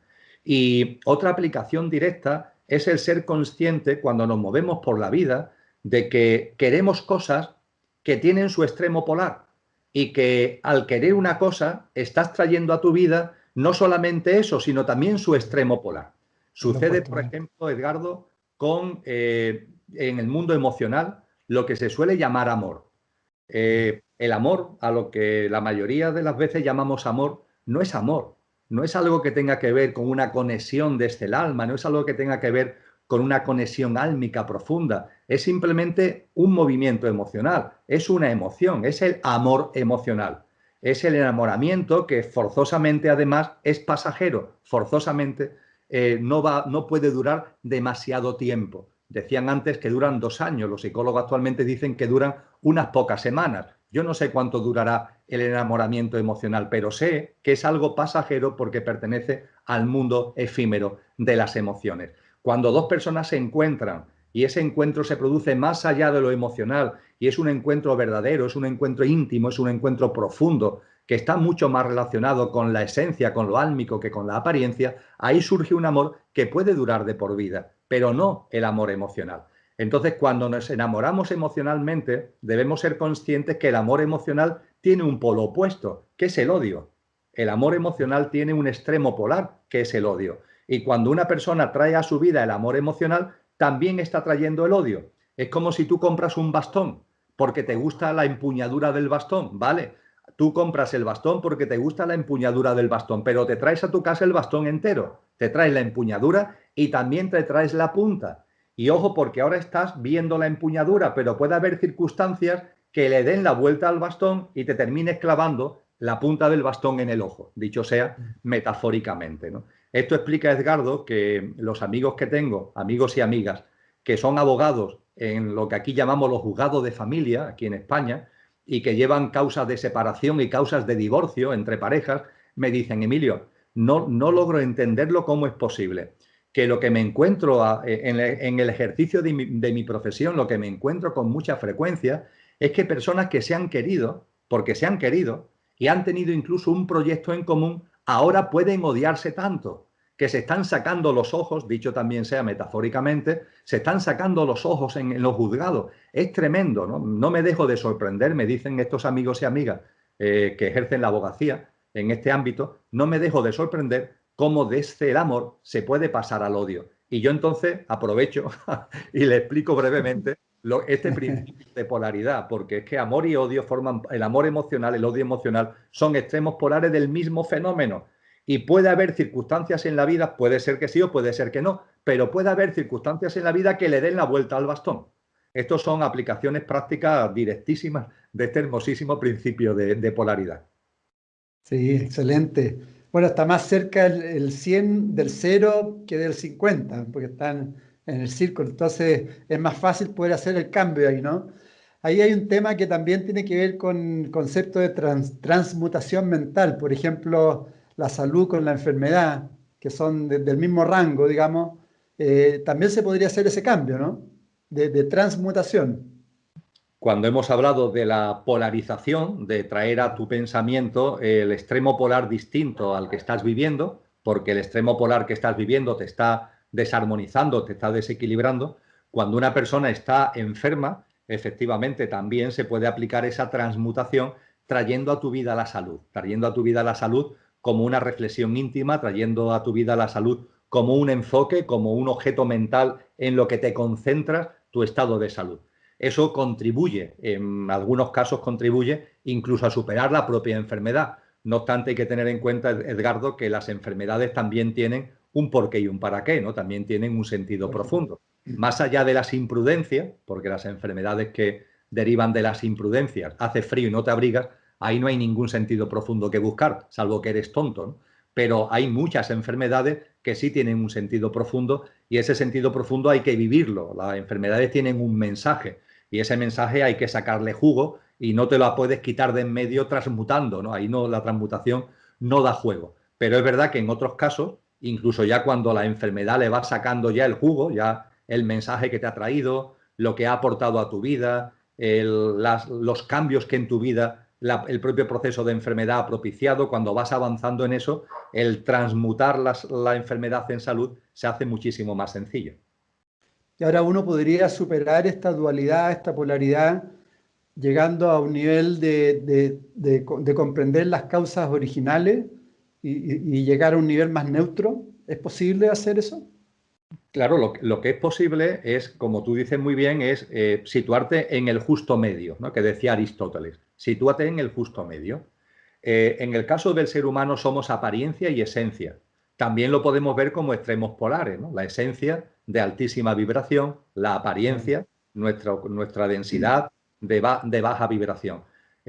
Obviamente lo que hay que hacer es buscar el punto de equilibrio. ¿El punto de equilibrio dónde está? Está en ti mismo, está en lo más íntimo de ti. Cuando antes decíamos vivir en coherencia y en consistencia con la esencia, no significa renunciar a la apariencia, significa que la apariencia pasa a estar en perfecta conciliación con la esencia. Cuando hablamos de desarrollarnos espiritualmente, no significa renunciar al mundo. Cuando hablamos del encuentro interior, no significa del olvido de lo exterior, que eso pasa mucho en el ámbito espiritual. No, es que yo ya me he desarrollado espiritualmente y lo de fuera no me interesa. Vamos a ver, que todo tiene su sitio en la vida, que la vida es todo. Tú no puedes cortar la vida, no puedes cercenar. No, es tonto que intentemos andar por la vida tuerto. Hay muchas personas que de lo interior no quieren saber nada y todo está enfocado hacia lo exterior. Hay otras personas que de lo exterior dicen, no, yo lo interior. No, no, no. Hay que buscar un punto de equilibrio, lo interior y lo exterior y lo interior. La espiritualidad conlleva el ir por la vida no cojo ni tuerto, sino utilizando todas nuestras capacidades. Y la apariencia tiene también su sitio en nuestra vida, faltaría más. Lo que eso sí, por favor, que tu vida esté regida desde donde está tu discernimiento más puro y la sabiduría más potente, que es desde la esencia. Pero desde luego que la apariencia tiene un juego importantísimo y hay que utilizar nuestra apariencia, decían los antiguos, como templo, ¿no? Como templo de la esencia, como templo de la divinidad. Hay que saber usar la apariencia para desplegar en esta vida todo lo que podemos y todo lo que deberíamos desplegar y finalmente hacer nuestro esa preciosa descripción de vivir conscientemente que hace San Juan de la Cruz en su cántico espiritual, cuando dice: mil gracias derramando, pasó por estos sotos con presura, y yéndolos mirando con sola su figura, vestidos los dejó de su hermosura. A eso estamos llamados, a pasar por estos sotos, a pasar por este mundo físico y material desde lo que realmente somos. Mil gracias derramando y dejando vestido todo de la inmensa hermosura, de esa divinidad íntima que está en mí, que está en ti y que está en todo. Maravilloso, maravilloso. Bueno, el quinto principio es el ritmo. Todo fluye y refluye. Todo tiene sus periodos de avance y retroceso. Todo asciende y desciende. Todo se mueve como un péndulo. La medida de su movimiento hacia la derecha es la misma que la de su movimiento hacia la izquierda. El ritmo es la compensación. Bueno, y la gráfica principal del ritmo es el péndulo, ¿no? Es el péndulo y también tiene que ver, también se representa a veces como un círculo que se repite, ¿no? Pero este principio, que como todos los demás es muy trascendente, también hay que entenderlo adecuadamente. Es decir, hay que pararse a estudiarlo, hay que estudiarlo en correlación con los otros principios herméticos y cuando se hace, efectivamente, se constata que todo es ritmo porque todo es cíclico. Todo es cíclico. La noche y el día, las mareas, la salida y la puesta del sol que tiene que ver con esa noche y ese día, los movimientos de nuestro planeta en torno al sol, los movimientos del sistema solar en torno al centro galáctico, todos son ciclos, pequeños y grandes, grandes y pequeños, todos son ciclos. Y ese principio de ritmo que nos enseña que todo es cíclico, también nos dice lo siguiente, Edgardo: los ciclos se repiten, pero ojo, no se repiten siempre en el mismo nivel, sino que van subiendo como en espiral. Lo podemos comprobar en nosotros mismos. estamos en 2020. El año pasado estuvimos en el 2019. Dentro de unos meses estaremos en el 2021. El año trópico, en los 365 días, se repiten. Pero nosotros no somos los mismos. Es decir, en consciencia vamos evolucionando. Esa evolución es la que se representa no por un círculo que está siempre dando vueltas sobre sí mismo, sino un círculo que va subiendo en espiral. Y eso lo podemos ver en nosotros mismos. Yo miro mi vida y veo que he tenido, yo qué sé, 15 años, 25 años, 35 años, 55 años, pero puedo ser un movimiento que es cíclico, pero que es en espiral. Y por lo menos debemos aspirar a que sea así, porque lo que no tiene sentido en la vida es que quede el estancamiento, es decir, que el ciclo siempre sea sobre sí mismo. Todo está en movimiento, todo está en expansión, el universo está en expansión, todo está en movimiento, lo que nos indica que los ritmos, que el principio de ritmo se plasma precisamente en ese movimiento que no es estático, sino que es evolutivo, de la manera que he compartido. Y otro elemento central cuando contemplamos el principio del ritmo, cuando contemplamos los ciclos, es el entendimiento del tiempo, Edgardo. El principio del ritmo conlleva una comprensión distinta del tiempo. El ser humano tiene una capacidad mental, habida cuenta de su mente y de su hardware cerebro complejo, tenemos la capacidad mental de movernos mentalmente entre ciclos. Es decir, estamos en el ciclo 2020, pero podemos programar cosas para el 2021. Podemos quedar tú y yo en tener un nuevo encuentro en el 2021, en no sé qué día de no sé qué mes, por ejemplo. Tenemos esa capacidad. Y tenemos la capacidad también de movernos incluso hacia ciclos pasados. Podemos poner nuestra atención mental en el 19, en algo que ocurrió en el 19 o en algo que sucedió en el año 2000. Como yo comentaba cuando el encuentro del Kybalión que se produjo en febrero del año 2000, me puedo retrotraer a ese ciclo del año 2000. Esa es la capacidad que tenemos. Pero nosotros eso lo confundimos con lo que denominamos tiempo y lo ponemos lineal. Ya no lo vemos como ciclos tendentes en espiral y por el que nos movemos porque tenemos capacidad mental, sino que lo convertimos en algo lineal y además de convertirlo en algo lineal, el problema es que nos quedamos atrapados en una dinámica donde nunca estamos en el momento presente. Porque para moverte por los ciclos, lo importante es que tú estás aquí ahora. Yo estoy hablando aquí contigo y ahora y me puedo retrotraer al año 2000. Pero ojo, el año 2000, lo que viví en el año 2000 ya no existe. Lo tengo integrado en mí porque fue real cuando fue presente, pero ya no existe. Con lo que, ojo, cuando nos transportamos mentalmente a un ciclo pasado, porque somos la linealidad de vivirlo de un modo y manera que nos quedamos atrapados. No lo vemos como algo que se vivió y está en mí ahora, algo que viví en un ciclo y que ahora que estoy aquí está integrado en mí, sino que nos quedamos pillados, nos quedamos atrapados. Y esto nos origina dolor, y esto nos origina alteraciones emocionales, y esto nos origina mucho sufrimiento.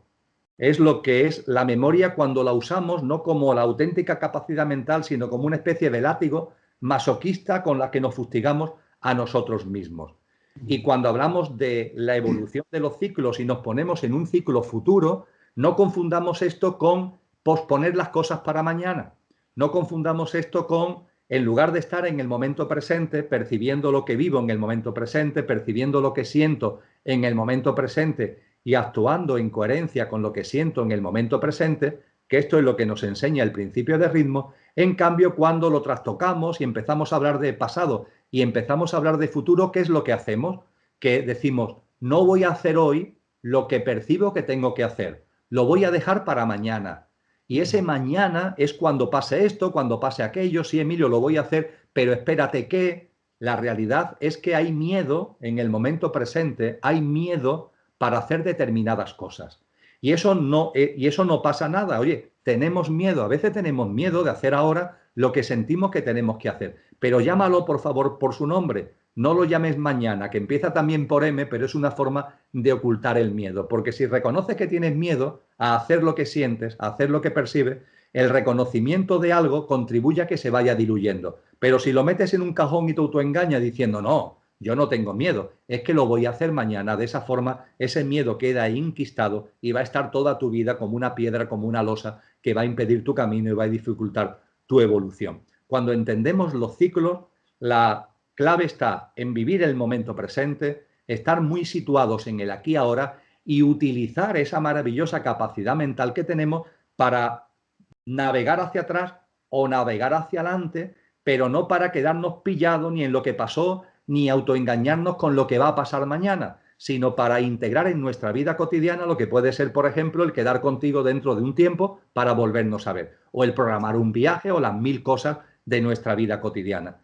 El tiempo y los ciclos son distintos y solemos confundir la evolución cíclica con lo que denominamos el tiempo, un tiempo lineal, en el que finalmente, Edgardo, la realidad es que quedamos atrapados.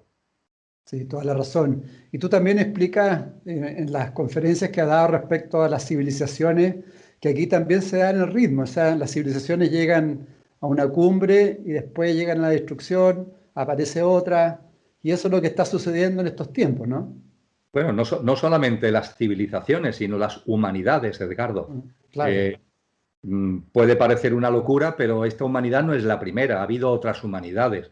Cuando se habla de Atlántida, cuando se habla de Lemuria, cuando se habla de la humanidad hiperbórea, cuando se habla de la humanidad polar, eso está recogido en textos muy antiguos y esta sucesión de humanidades no es una sucesión estancada. Es decir, no es que la humanidad vive una vez como humanidad polar, otra vez como humanidad hiperbórea, otra vez como humanidad lemur, otra vez como humanidad atlante. Ahora estamos nosotros como quinta humanidad, la sexta que ya parece ser que no está muy lejana, pero no es estático, es evolutivo. Es decir, cada humanidad aporta. La humanidad polar aportó y sobre lo aportado por la polar se construyó la hiperbórea y la hiperbórea aportó y sobre lo que habían construido la polar y la hiperbórea surgió Lemuria y aportó Lemuria y así ha llegado hasta nosotros. Y nosotros estamos poniendo los cimientos ahora de esa sexta humanidad que tendrá como gran diferencia, no voy a entrar en ello, pero que será una humanidad que ya empieza a vivir mucho más desde la esencia que desde la apariencia. Las humanidades hasta ahora han estado mucho más centradas en la apariencia que en la esencia y el paso histórico, esa nueva generación a la que hace referencia Jesús de Nazaret en el capítulo 24 de Mateo, esa nueva generación es una generación humana, es una nueva humanidad que va a vivir mucho más desde la esencia que desde la apariencia. Pero todo será gracias a lo que se ha venido recorriendo en estos círculos a los que hacía haciendo referencia. Por tanto, efectivamente, los ciclos se plasman en todo y también hay que tener en cuenta, Edgardo, y no quiero que se me quede en el cajón, por eso te lo comento, que como hablamos de ritmo, el ritmo tiene también una especie de polaridad, ¿verdad? Porque el ritmo claro. es movimiento, movimiento que tiene que ver con los ciclos, pero también es quietud, también es quietud. Hablábamos antes de lo absoluto, ¿no? De ese silencio. En ese absoluto que hablábamos del silencio, está también la quietud. Si hay quietud, está también el movimiento. Si hay movimiento, está también la quietud, porque forman parte, no olvidemos que los extremos polares forman parte de un mismo fenómeno. Y esta reflexión personalmente me ha sido muy útil, Edgardo, para aplicármela a mi vida cotidiana. Por supuesto que estamos aquí para movernos. Lo decíamos antes, cuando hablamos de lo interior, de lo exterior, aquí estamos para movernos. Si no, ¿para qué hemos venido a este plano? ¿Para qué estamos encarnados en este plano? Estamos aquí para movernos. Pero ojo, porque nosotros somos movimiento, pero también en nosotros está la quietud, que tiene que ver con lo más íntimo, que tiene que ver con lo más sagrado. Y esa quietud tiene que estar ahí presente. ¿Y cómo se hace presente? Pues procurando que el movimiento sea un resplandor de la quietud, procurando conscientemente que el movimiento tenga una interrelación con nuestra quietud. Y no lo que suele suceder, que el movimiento deja de tener conexión con la quietud que somos y se convierte en un repiqueteo del repiqueteo del repiqueteo del repiqueteo del movimiento. Y así estamos, con un ritmo de vida estresante, siempre corriendo, el culto a la velocidad, siempre estresados, no tengo tiempo para esto, no tengo tiempo para lo otro, un consumismo acelerado, ese ritmo de vida que ya ahí no hay movimiento, eso es el repiqueteo del repiqueteo del repiqueteo del movimiento. De ahí la importancia también de este principio de ritmo para darnos cuenta que en nosotros está el movimiento y está la quietud, y que tiene que haber una conexión y que el movimiento debe ser ese resplandor de la quietud y mantener esa conexión con la quietud. Cierto, cierto. O sea, tu mensaje es que podemos elevarnos de esa oscilación rítmica que tenemos y llegar a una mayor paz interna también. No solamente es que podamos, es que es una capacidad innata que tenemos. Tiene también que ver con el conocimiento de nosotros mismos. Cuando nos vamos conociendo a nosotros mismos, vamos encontrando eso aquí dentro, lo vamos a encontrando. Vamos a encontrando algo que es muy difícil de definir, que podemos denominar como quietud, que también tiene que ver con lo que los budistas llaman ananda, un estado de bienaventuranza, que es el de nuestro ser íntimo, que tiene que ver con lo que los hinduistas llaman shanti, una profunda paz interior, que tiene que ver con lo que los cristianos denominan gracia, un estado de gracia, y ananda, shanti o gracia no es ni más ni menos que el percibir en nosotros y el que se manifieste algo que está en lo más íntimo, en nuestro ser más verdadero y que nos aporta esa bienaventuranza, esa gracia, esa paz, esa quietud. Y a partir de ahí, que nuestro movimiento por la vida no sea algo que frenéticamente busca la felicidad, porque la felicidad está en nosotros, en nuestro estado natural. Y entonces se vive la vida de una forma totalmente distinta. Vives la vida viviéndola de verdad, sin juzgarla. Vives la vida no buscando en ella lo que ya está en ti, sino relacionándote con ella de un modo totalmente distinto y convirtiendo en realidad ese mil gracias derramando al que hacía referencia anteriormente. Sí, muy importante lo que planteas, Emilio. Hay que tener mucho más autoobservación respecto a nuestros propios ritmos, ritmos de pérdida, de peleas y cosas que se van dando de repente que uno las puede, si las observa, las puede ir transformando y cambiando y no seguir en esa línea. Eh, bueno, viene otro principio que también es muy claro. Toda causa tiene su efecto, todo efecto tiene su causa. Todo sucede de acuerdo con la ley. La suerte no es más que el nombre que se le da a una ley no conocida. Hay muchos planos de casualidad, pero nada escapa a la ley. Vivimos en el mundo, bueno, nosotros vivimos acá en el mundo de los efectos, en realidad, porque nunca no conocemos las causas, pero es un principio muy, muy potente, ¿no? Que tiene que ver también con la ley del karma, de una otra forma. Efectivamente, Edgardo, tal como tú has leído, la suerte o el azar es ni más ni menos que el nombre que le damos a algo que deriva de nuestra ignorancia.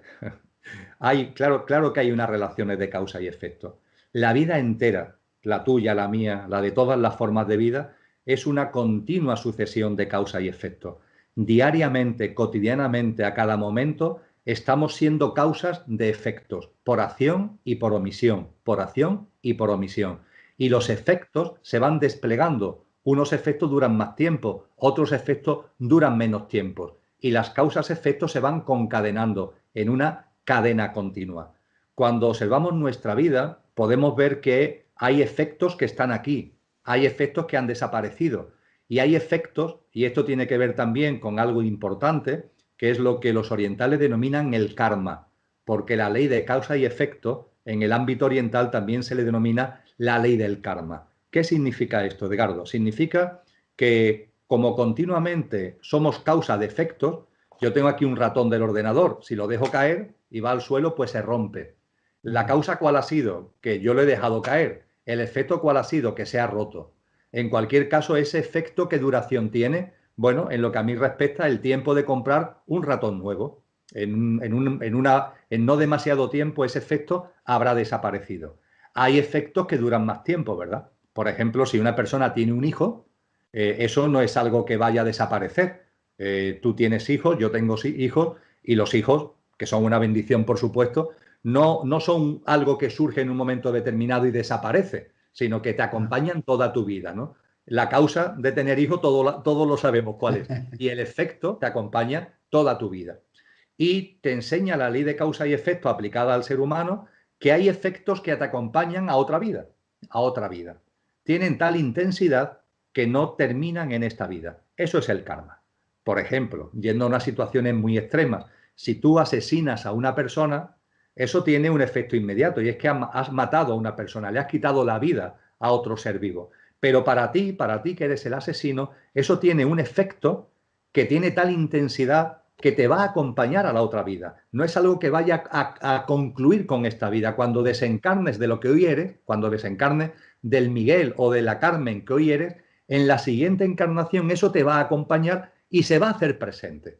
No hay que ser reduccionista. No se trata de que si tú matas a alguien, alguien te va a matar a ti en la siguiente vida. No, es la frecuencia vibracional. Esto se relaciona con el principio de vibración. Son sucesos de una determinada frecuencia vibracional. Evidentemente, matar a alguien, para la persona que es el asesino, eso significa una bajísima vibración, una frecuencia vibracional muy densa. Pues bien, en tu siguiente vida se van a presentar circunstancias, acontecimientos que vas a tener que gestionar de muy baja frecuencia vibracional, que se corresponden precisamente con lo que tú has desarrollado, con lo que tú has causado, con los efectos que tú has originado en la vida anterior.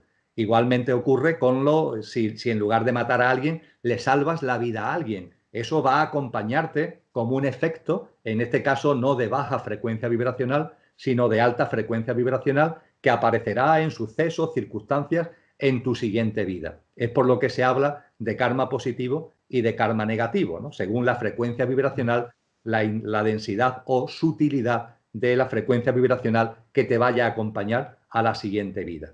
Y finalmente, Edgardo, para que nadie se asuste, este principio de causa y efecto, el ser consciente que cada cosa que hacemos por acción u omisión tiene un efecto, que ese efecto puede durar muy poco tiempo o puede desplegarse en el medio plazo, en el largo plazo o en el larguísimo plazo de una siguiente vida. Todo esto hay que quitarle cualquier connotación de miedo e incluso cualquier connotación de culpa.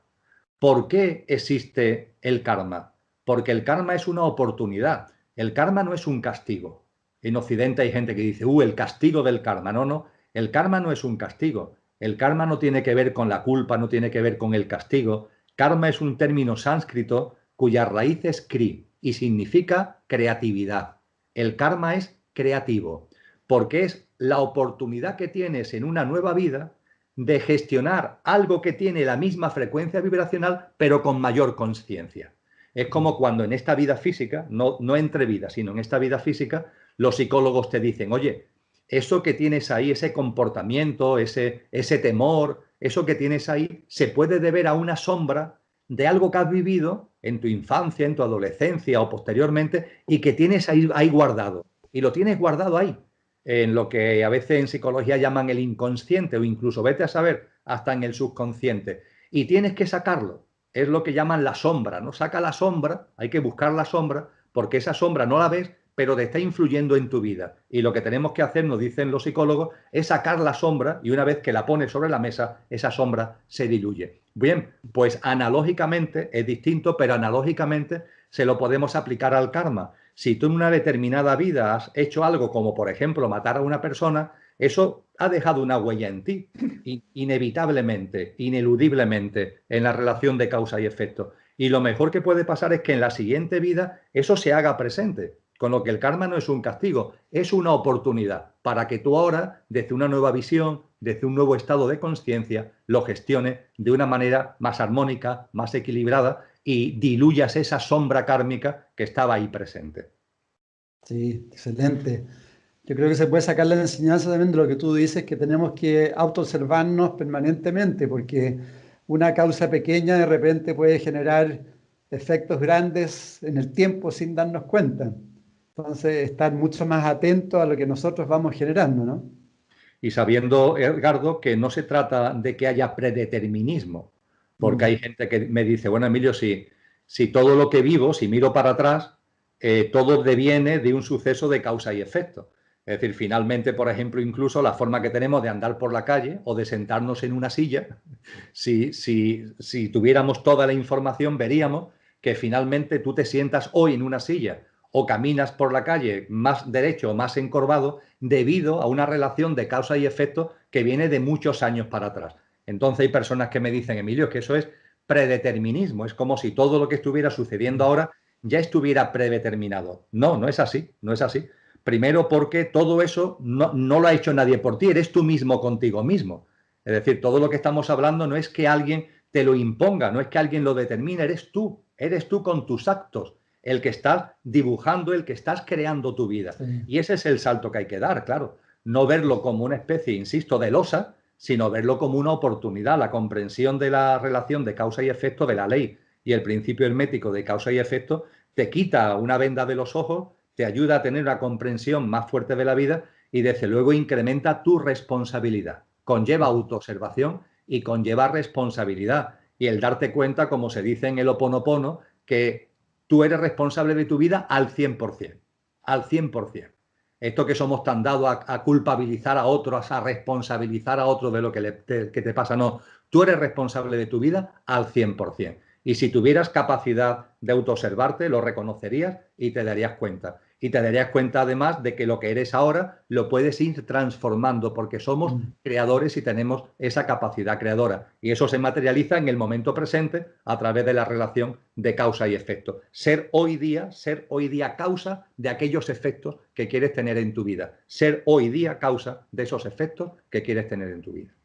Cierto, eso es lo hermoso de la vida, que somos co-creadores y podemos hacer una transformación permanente, todo se va transformando. Ese es nuestro trabajo también, ¿no es cierto? Sin duda. Bueno, Sí. el último principio es generación. El género está en todo, tiene sus principios masculino y femenino. El género se manifiesta en todos los planos. Una fuerza impulsadora de la vida, actúa hasta en el átomo que tiene también, digamos, positivo y negativo, masculino y femenino, generador, concebidor. El cuerpo físico también es bipolar, etc. También es un principio muy, muy importante, interesante, ¿no, Emilio? En este principio están subyacentes el principio de polaridad, los extremos, lo masculino y lo femenino, pero que forman parte de un mismo fenómeno. A ese fenómeno es a lo que llamamos género, el género. Y el género está en todo, está en la vida y está en todo. Por tanto, en el plano físico se manifiesta en la sexualidad, pero realmente el género y lo que llamamos lo masculino y lo femenino, plasmándose ciertamente en la sexualidad, por supuesto que sí, pero también trasciende a la sexualidad. Son fuerzas vivas, son fuerzas activas, ambas imprescindibles en la vida y ambas imprescindibles en el devenir del ser humano. Los seres humanos, dándonos cuenta de esto, deberíamos recordar que todos tenemos en nosotros lo masculino y lo femenino y lo masculino. Y la clave está precisamente en saber poner ambos en movimiento y hacerlo en equilibrio. Sucede, para que se entienda mejor, vamos a tomar el cerebro ahora por analogía. El cerebro tiene dos hemisferios, el derecho y el izquierdo. Se dice que el izquierdo es más lineal, está más relacionado con la mente concreta, el derecho se mueve más en clave de energía, está relacionado con la mente abstracta, pero el hemisferio izquierdo y el derecho no están separados, están unidos por cantidad, por millones y millones de fibras, por millones y millones, dicho coloquialmente, de hilos. Y hoy se sabe que la capacidad cerebral no depende tanto de que el hemisferio izquierdo funcione bien o el derecho sea el que funciona mejor que el izquierdo, no. La clave está en esas conexiones. La clave está en que las conexiones estén funcionando adecuadamente, que es como se le saca valor añadido al uno y al otro y a los dos en conjunción. Pues bien, en nuestra vida deberíamos darnos cuenta de que la clave está en que efectivamente tenemos un hemisferio, vamos a decirlo por seguir la analogía del cerebro, femenino y un hemisferio masculino. Más allá de la sexualidad que tengamos en nuestro cuerpo, están presentes esas dos fuerzas y que la clave está en vivirlas en equilibrio. Y vivirlas en equilibrio significa sacarles a las dos el mayor valor añadido posible desde el punto de vista de su interconexión. ¿Qué es lo que sucede en la sociedad actual, Edgardo? Que esto no solamente se ha olvidado, sino que hace ya muchísimo tiempo ha habido una enorme decantación hacia lo masculino. Y no solamente un olvido, sino incluso una persecución de lo femenino. Lo femenino que está en ti, está en mí y está en todos los seres humanos, tiene que ver con la intuición, tiene que ver con la inspiración, tiene que ver con la sensibilidad, tiene que ver con la ternura, tiene que ver con un aprender que va más allá del intelecto. Lo masculino tiene mucho más que ver con la acción, tiene mucho más que ver, por ejemplo, con lo intelectual. Pero claro, las dos cosas son absolutamente necesarias. No estoy haciendo una descripción ni mucho menos favorable a una y desfavorable a otra. Las dos son absolutamente necesarias, pero la sociedad en la que vivimos no solamente se escoró hace mucho tiempo hacia lo masculino, primer problema, sino un problema aún más grave, que al escorarse tanto hacia lo masculino, descarriló por completo desconectándose de lo femenino. Y ya diríamos que hemos forjado una sociedad que no es que sea masculina. Lo que antes decíamos del repiqueteo del movimiento, no estamos en una sociedad que sea masculina, es una sociedad que es el repiqueteo de lo masculino. ¿Y eso qué significa? Egoísmo y egocentrismo. Una sociedad que le faltan valores y principios, una sociedad que le falta sensibilidad, una sociedad que le falta ternura, una sociedad que le falta inspiración, porque ha descarrilado por completo hacia lo masculino y ha perseguido históricamente incluso los intentos que ha habido de que lo femenino vuelva otra vez a la palestra. Estamos viviendo un momento histórico importante, en el sentido que lo femenino está adquiriendo un auge y por supuesto que eso hay que seguirlo impulsando. Y hay que seguirlo impulsando, Edgardo, de la siguiente manera. Primero, no confundiendo el impulso de lo femenino con el que las mujeres adopten roles masculinos, cosa que podemos percibir en la sociedad. Es decir, a veces la mujer, en su derecho de ocupar, faltaría más, el mismo puesto en la sociedad, laboral, etcétera, que el hombre, eso es absolutamente razonable y natural, pero ojo, a veces la mujer, para conseguirlo, lo que hace es adoptar el formato masculino, lo que hace es sacar de ella eso masculino que también está y ponerlo en la palestra porque considera que es la única forma de tener un sitio, ¿no?, en esta sociedad. Y surge la figura, permíteme la broma, de la ejecutiva agresiva, ¿no?, que termina siendo más agresiva incluso que el ejecutivo agresivo, ¿no?, porque incluso la gestión de lo masculino se le escapa más de las manos que incluso al ejecutivo, que sexualmente por sí es masculino. El darle fuerza a lo femenino no significa que la mujer adopte roles masculinos. Darle fuerza a lo femenino significa, además de los reconocimientos de derechos, los reconocimientos sociales, faltaría más, pero significa algo muy importante, que todos nos demos cuenta de lo masculino y lo femenino que hay en nosotros e intentemos poner en juego ambas cosas.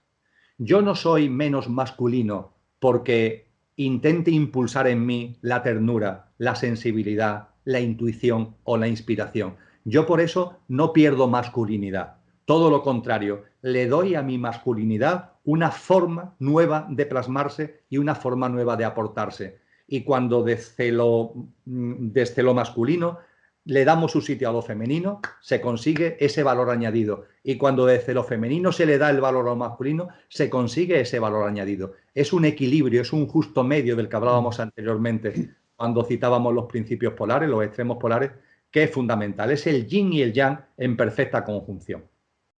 Ahí nos vamos acercando ya más a un amor más verdadero, ¿no? Claro, cuando una persona logra ese equilibrio consigo misma, está en condiciones de acercarse a la otra persona en una situación radicalmente distinta, donde es muy posible que ese enamoramiento emocional deje de tener presencia y cuando surge algo con otra persona tenga que ver con algo más profundo, no con algo tan efímero, tan pasajero como esa emoción que al fin y al cabo es lo que en muchos casos denominamos enamoramiento. Y este signo, un poco lo que tú dices, ¿no? Es la unión de lo femenino con lo masculino, ¿no? Las dos manos unidas, que tiene que ver con el rezo también, o cuando uno saluda. Claro, es la unidad, ¿eh? Es la unidad. Esto es uno, no son dos, es uno. Diréis, son dos manos unidas, no. Esto es una unidad. Y esta unidad tiene dos plasmaciones. Aquí la mano izquierda, aquí la mano derecha, pero forman parte de una unidad. Realmente lo masculino y lo femenino están en mí, está en ti y está en todo. El principio hermético dice que está en todo el universo, hasta en cualquier átomo. Y hay que entenderlo como fuerzas activas. Normalmente una persona que es hombre suele tener una mayor inclinación hacia lo masculino. En principio una mujer debe tener una mayor inclinación a lo femenino. Pero insisto que la clave está en percibirlo no como algo que se materializa solamente en la sexualidad, sino como fuerzas vivas, como fuerzas activas que tenemos que conocer, que tenemos que reconocer y que tenemos que conjugar en equilibrio el uno con la otra. Maravilloso, Emilio, maravilloso. cuánto material hay ahí para trabajarse uno mismo, para ir creciendo, para ir abriendo más los ojos. Si quieres ya, harto tiempo, si quieres brindarle tu resumen o algunas palabras finales para todas las amigas y amigos de lo que hemos conversado, o de lo que tú quieras. Bueno, pues fundamentalmente, Edgardo, yo creo que se ha puesto de manifiesto el vídeo puede parecer largo, pero es muy corto para lo que hemos estado. Yo animaría a leer es decir, una vez que las personas que han llegado a este punto del vídeo, antes que nada agradecerle que hayan llegado a este minuto del vídeo, ya casi de cierre. Primero, agradecérselo. Agradecértelo también a ti por haber abierto esta ventana. Y a estas personas que han llegado a este minuto del vídeo, pues yo le animaría a que leyeran el Kybalión, y que lo tamizaran por sus propias experiencias, por su propio discernimiento. Y es un ejercicio que yo creo que le puede aportar mucho para conocerse a ellos mismos, para conocer la realidad que nos rodea y para tener un mayor equilibrio entre lo interior y lo exterior y lo interior. Creo que lo que hemos comentado creo que puede ser una especie de aperitivo para que la gente se atreva a dar un paso y meterle mano al plato mayor, que es la lectura del Kybalión. Bueno, querido Emilio, nuevamente muchas gracias por ser tan generoso siempre y brindar toda la información de sabiduría que tú tienes, toda tu sabiduría, tu experiencia. Tanta gente que lo agradezca, y yo también lo agradezco de todas maneras. El agradecimiento es mutuo y compartido, Edgardo, de verdad. No son palabras, sino que es de corazón. No, muchas gracias. Ha sido muy nutritivo todo esto. Quiero agradecerle a todas las personas que nos están viendo, que nos están escuchando, que han llegado hasta aquí. Seguro que esto va a ser para unas buenas cenas nutricionales espirituales. En MCA Canal estamos convencidos que conversar hace bien, y si lo hacemos de forma positiva, entonces es mucho mejor. Edgardo Fogel te acompañó en una amena y profunda charla. Esto fue Conversando en Positivo, un momento de luz para compartir experiencias de vida por MCA Canal, resonando con el alma.